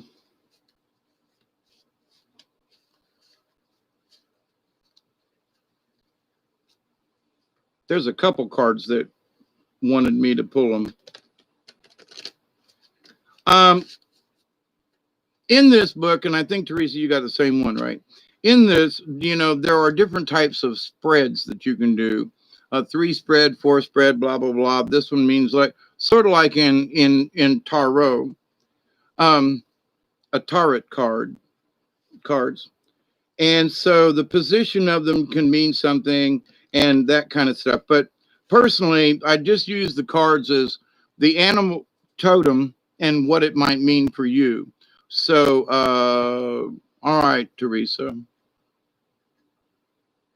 And there's a couple of hot spots.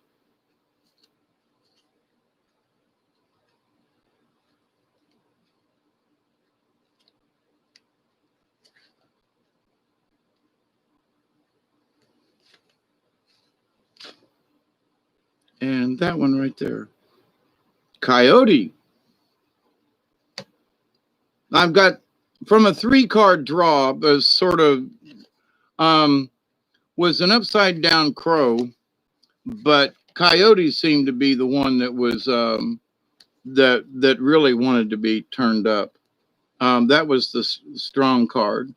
So coyote number 13. That's a 4.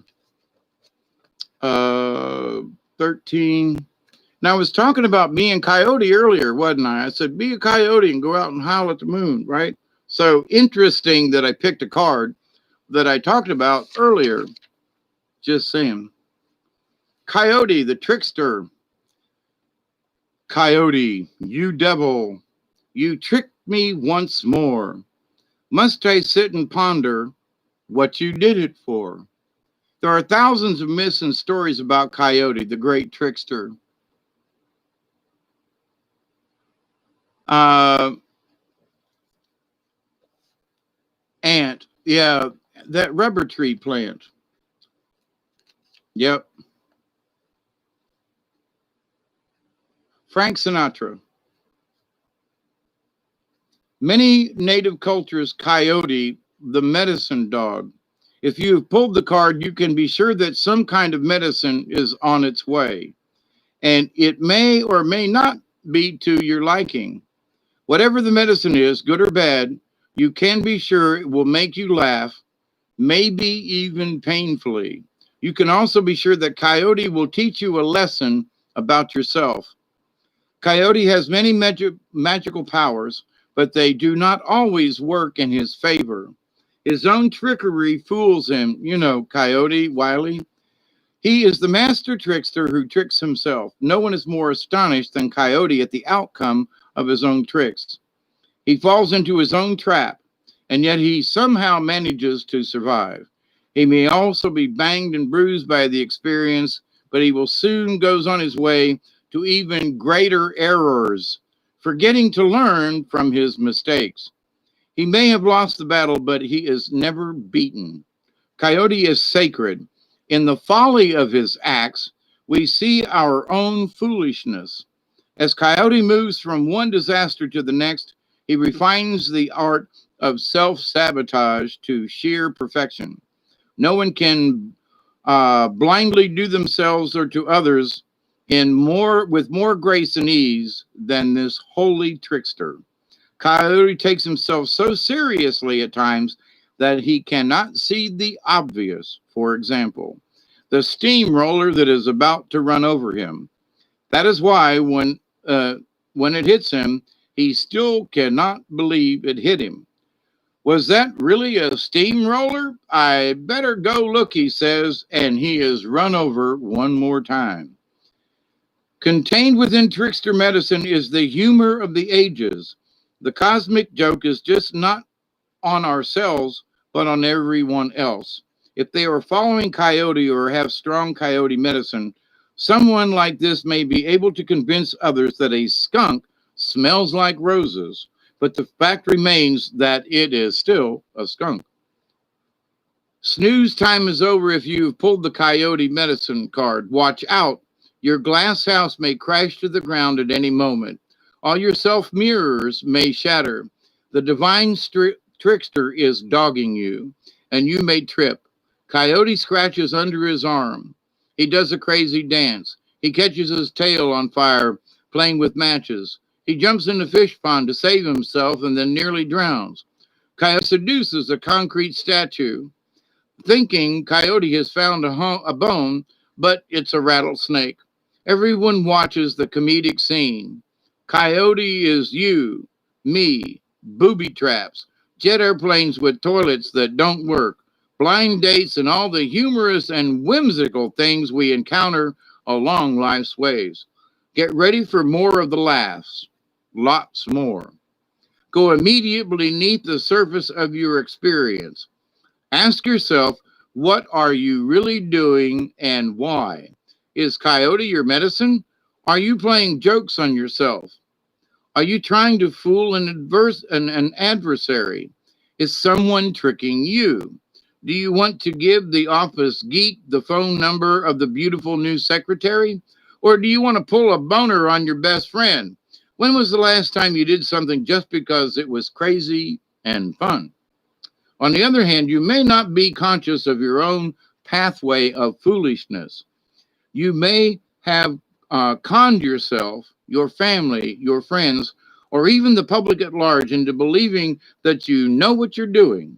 But listen, Coyote, you are balled up on your own machinations.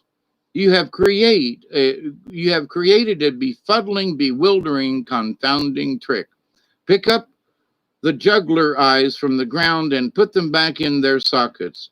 See through the genius of your acts of self sabotage. Find it amusing, laugh, trickster, laugh. If you can't laugh at yourself and your crazy antics, you have lost the game. Coyote always comes calling when things get too serious. The medicine is in laughter and joking so that new viewpoints may be assured. If you have coyote medicine, you may use it to make stuffy old fogies lighten up, to add cheer to a party, or to break a death grip conversation with ease. Look at the positive side of sabotaging nosy questions about your personal life. Have fun telling some gossip that you just returned from St. Tropez in your new Learjet. So, Andromeda 7 being value to others is focusing on connecting with others in our spiritual community, helping them to evolve by providing an organic approach to inner enrichment and empowerment. Uh, Acme is the true enemy of the coyote. So in that the idea though that coyote, so as the trickster, so are we taking things too seriously? So we can't just look at coyote as being his own downfall. We have to look at it as there's humor in this, and And with all this craziness going on, we need to laugh at some of this crap. Um, let's see. Y'all are talking about something else. Okay. All right. So that was your card, Teresa. And also Crow, but I'm thirsty and I got a butt cramp and but Crow was the other one, and we have talked about Crow before. So but check that one out. But it seemed like the important one of this was Coyote. And it was Coyote up. Yeah. Oh, coyote. Yeah. Laughter is spirit medicine. Yep, yep, yep. So, and the other one, I'm just because I'm here and I'm almost hoarse from listening. Hey, Amanda, just another butt cramp morning. Yeah. Let me see what Crow has to say because it was here. Crow, are you calling so I may know the secrets of balance within my soul? Or are you sending your sacred call just to remind me of universal laws? So, Crow is law. There is a medicine story that tells of Crow's fascination with her own shadow. She kept looking at it, scratching at it, pecking at it, until her shadow woke up and became alive. And then Crow's shadow ate her. Crow is dead. Crow now. Dead Crow is the left handed guardian. If you look deeply into Crow's eyes, you have found the gateway to the supernatural. Crow knows the unknowable mysteries of creation and is the keeper of all sacred law. Since Crow is the keeper of sacred law, Crow can bend the laws of the physical universe and shapeshift. This ability is rare and unique. Few adepts exist in today's world, and fewer still have mastered Crow's art of shapeshifting. This art includes doubling or being in two places at one time consciously, taking on another physical life form and becoming the fly on the wall to observe what is happening far away. The Europeans that came to Turtle Island were named the Boat People by Slow Turtle. Even with this knowledge of alchemy possessed by certain boat people, none had ever seen the powerful shape-shifting of shamans who utilized crow medicine. Many boat people were frightened by what appeared to be animals coming into their camps or dwellings to discern their medicine. Crow medicine people are masters of illusion. All sacred texts are under the protection of Crow. Creator's Book of Laws or Book of Seals is bound in crow feathers. Crow feathers tell of a spirit made flesh.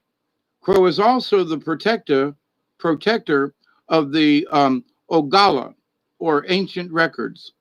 The sacred law belts or wampum belts, beaded by native women long before the boat people or Europeans came to the continent, contain knowledge of the Great Spirit's laws.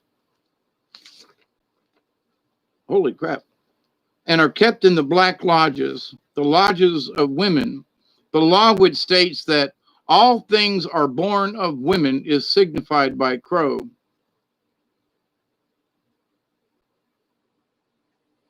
Human law is not the same as sacred law. More so than any other medicine, Crow sees that the physical world and even the spiritual world, as humanity interprets them, are an illusion. There are billions of worlds. There are an infinitude of creatures. Great Spirit is within all. If an individual obeys Crow's perfect laws as given by the Creator, then at death, he or she dies a good medicine death, going on to the next incarnation with a clear memory of his or her past. Crow is an omen of change. Crow lives in the void and has no sense of time. The ancient chiefs tell us that Crow sees simultaneously the three fates. past, present, and future. Crow merges light and darkness, seeing both inner and outer reality. Now, Crow was upside down. So I must read, and there's still more on this, by the way. It's like this is one of the longest passages. So, contrary. So, you are an outlaw today. This is one of the varied messages of Crow reversed. The rebel in you has given a yell, and all hell is about to break loose. A word to the wise at this point. Make sure that if you are stepping on toes, you have some backup. The catalyst for a barroom brawl is usually the person with two black eyes. That is what it means to eat crow. If you do not plan to go to such extremes, crow reversed may indicate that you are nearly cheating a little bit on your diet. Promises are made to be broken, or covertly watching the neighbors have a spat or thinking promises are made to be broken. In any of these situations, the only loser is you. If you are lying to yourself on any level, you have lost the power of crow. Think about it, and maybe your inner truth will come to you. In seeing what is true, you may need to weed out past beliefs or ideas to bring yourself into the present moment. Teresa, listen to this. If you are blind, in seeing what is true, you may need to weed out past beliefs or ideas to bring yourself into the present moment. They're like beating me on the head to repeat that to you. Okay? Contrary Crow speaks of needing to remember that divine law is not judgment or denial of self-truth. Divine law is honoring harmony that comes from a peaceful mind, an open heart, a true tongue, a light step, a forgiving nature, and a law and a love of all living creatures. Honor the past as your teacher, honor the present as your creation, and honor the future as your inspiration. Refusing to honor the shifts in your reality can cause emotional pain. An implosion of energy is apparent when rebellion surfaces. Contrary Crow speaks of broken law. The law of expansion is broken by suppression. This may apply to a situation, an old habit, a person you have given your authority to, or your own fears. It is always your own creation, so call on Crow and shift that creation to your new reality. They're like beating me on the head with this new reality thing. So don't know what that means, Teresa, but they're that was your card, and they're literally beating me on. In seeing what is true, you may need to weed out past beliefs or ideas to bring yourself into the present moment. They're making me repeat that. So, okie dokie, there you go.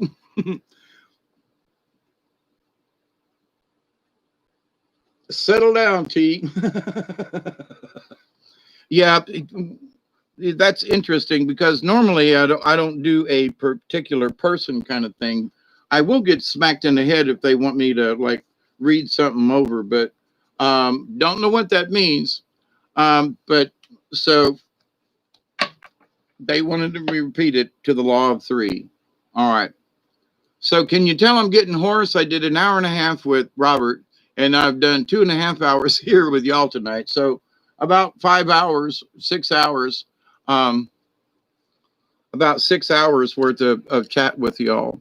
And by the way, I was looking at the stats for my channel, and there was like 30,000 hours or some weird straight, or maybe it was 3,000 hours. I was like, oh my God. Number one, did I create that many hours that so many people could listen for that many hours? I'm like, I'm constantly amazed and blessed and honored by your presence and your thoughts. And I can only hope that what I'm doing here is of value. Because for me, I just get a sore back and a dry mouth. I got cotton mouth and I want a cigarette, damn it. But no, I love hanging out with you all, and I thank you. I do. Sometimes I think you folks just need a place to, to hang out and chat. You don't give a crap about what I talk about. Anyway, well, it's 2:15 my time. Actually, it's 3:15 Eastern Daylight Time. But here in a couple of weeks, my clock will actually be the right time because I refuse to set my clocks forward or make them go backwards. I just think that's asinine. But anyway. So, but you all will be back on Dave's time in a couple of weeks. When is the time change back anyway? My friends, listen. I'm still debating about this doing a group meditation again, and other folks are having some other things come up, and I don't want to plan it too late. And other channels want to do some things, and I honestly don't want to interfere. So I have tabled it only until I can see where doing a group meditation won't interfere with somebody else's channel that we know, and so that folks can participate. So I was thinking about tomorrow night, and then some other people want to do this and that. So it's okay. Uh, so maybe next week, like maybe Tuesday, because Robert V wants to plan something for Monday night and tomorrow night and everything. That's fine. But I'd like to be open enough that anybody who wants to participate, I don't want to be a conflict, with these other folks. So my consideration has been that, in that, yes, I want to do another group meditation, but want to plan it in, so that it's not going to be in conflict with other folks as much as possible. So maybe Tuesday or Wednesday of this coming week to try to clear it out from other channels. Okay. So be aware of that, folks. Tell your friends, tell your neighbors, hey. So I love you all. I do. Have a great rest of the weekend. Who knows? I might be on, tomorrow night, Sunday night, but lots of other things to try to discuss and to try to help folks with in understanding.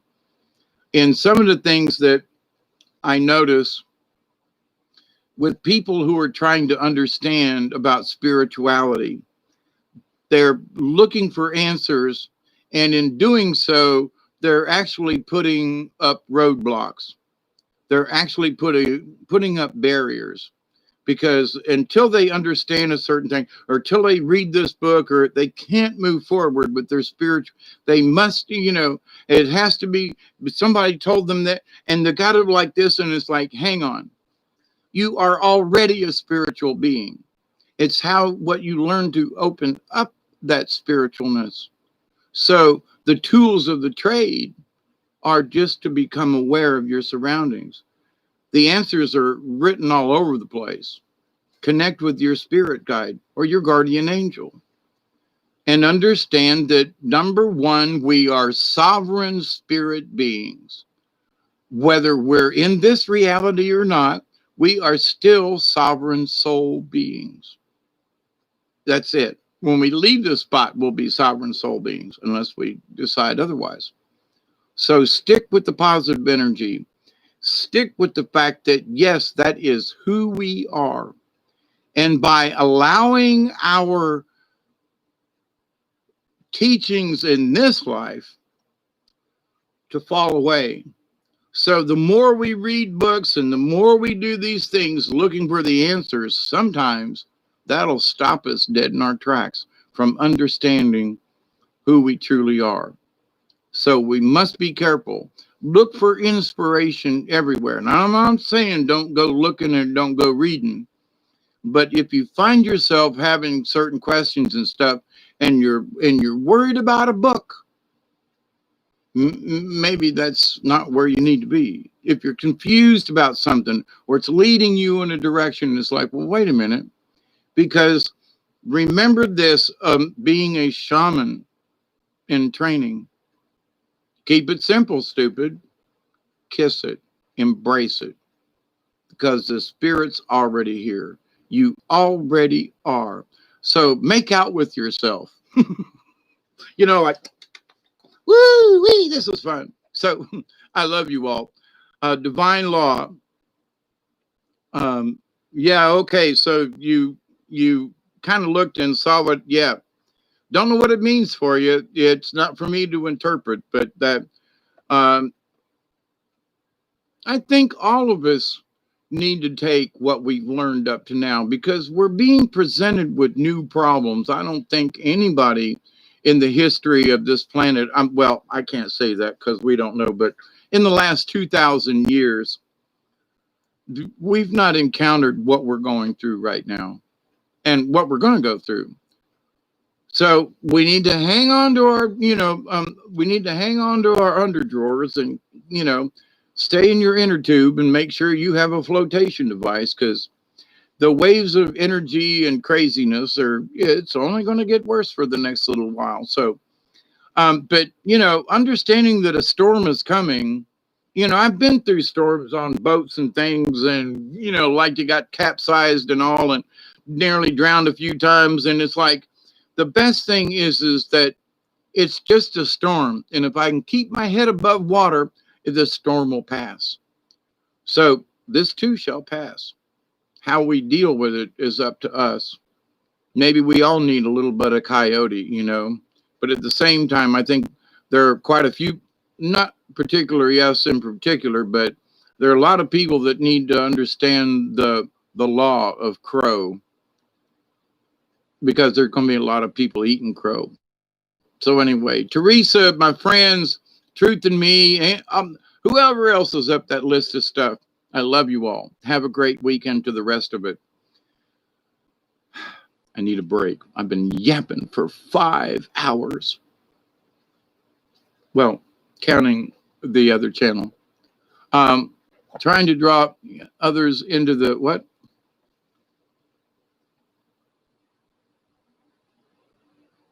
Yeah, we are creating a new reality. Yep. Forces working against me. Yep. And the card said so too, actually, didn't they? So if there are forces working against you, yeah, okay.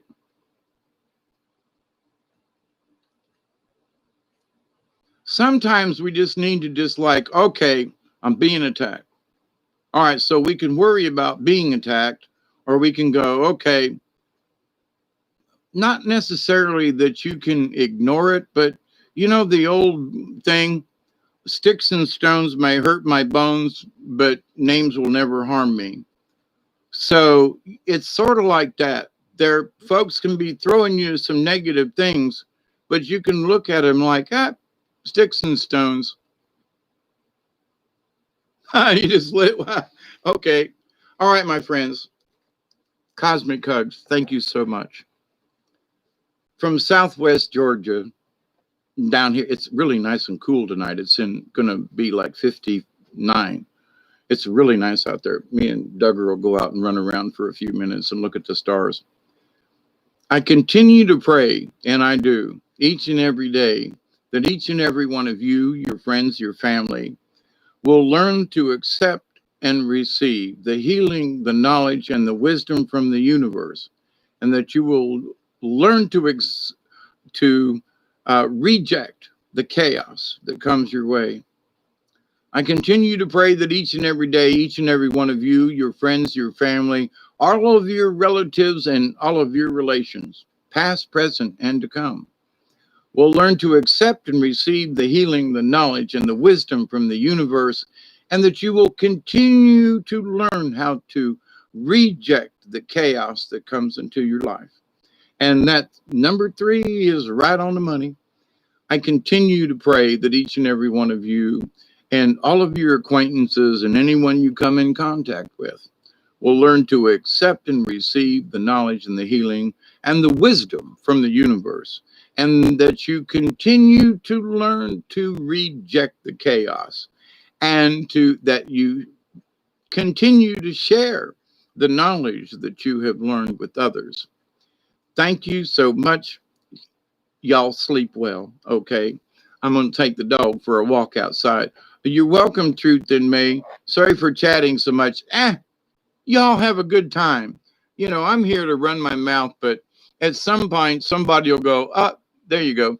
Find your value and do things of value for others. Duggar is a good boy. Yes, he really is. And he's been getting better too. Thank you, Michelle and everybody. So, Amanda, Teresa, you need to call me tomorrow. What are you going to call me? Hawkeye. Hey, okay. Call me tomorrow. I value all of you. I do. I seriously do. And there'd be some of the weirdest thoughts that I have, like, if I could like call you up and go, hey, Michelle, was you just thinking about me? Sometime this weekend would be good. Okay, call me. And but yes, Ween is coming up. And I was considering whether or not to do, like ghost stories, haunted stuff and things like that. And I was like, well, I don't know. I love Halloween. But not the gory kind of Halloween kind of stuff, spooky. But so many folks are using Halloween for the nasty side of things, and I just don't want to give it any energy.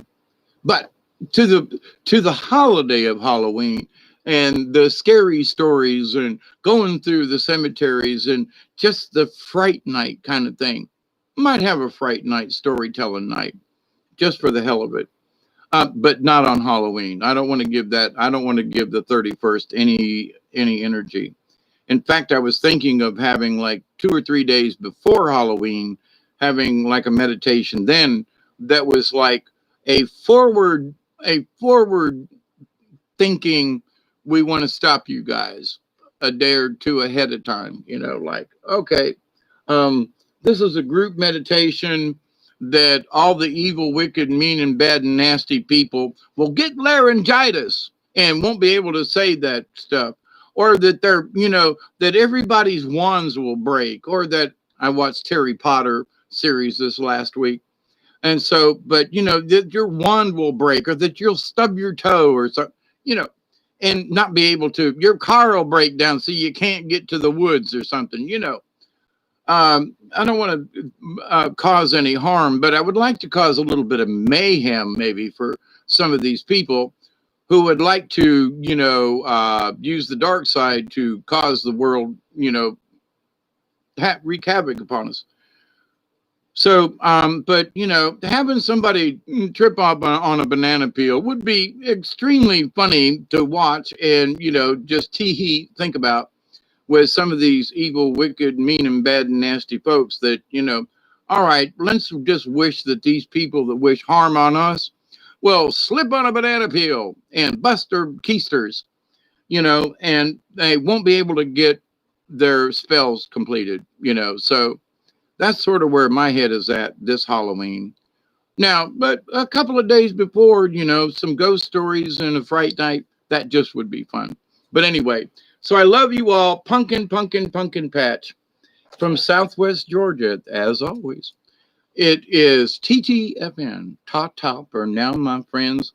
Call me Teresa, and we'll have a chat. And whoever else, Maverick, I watched the what? The Crimes of...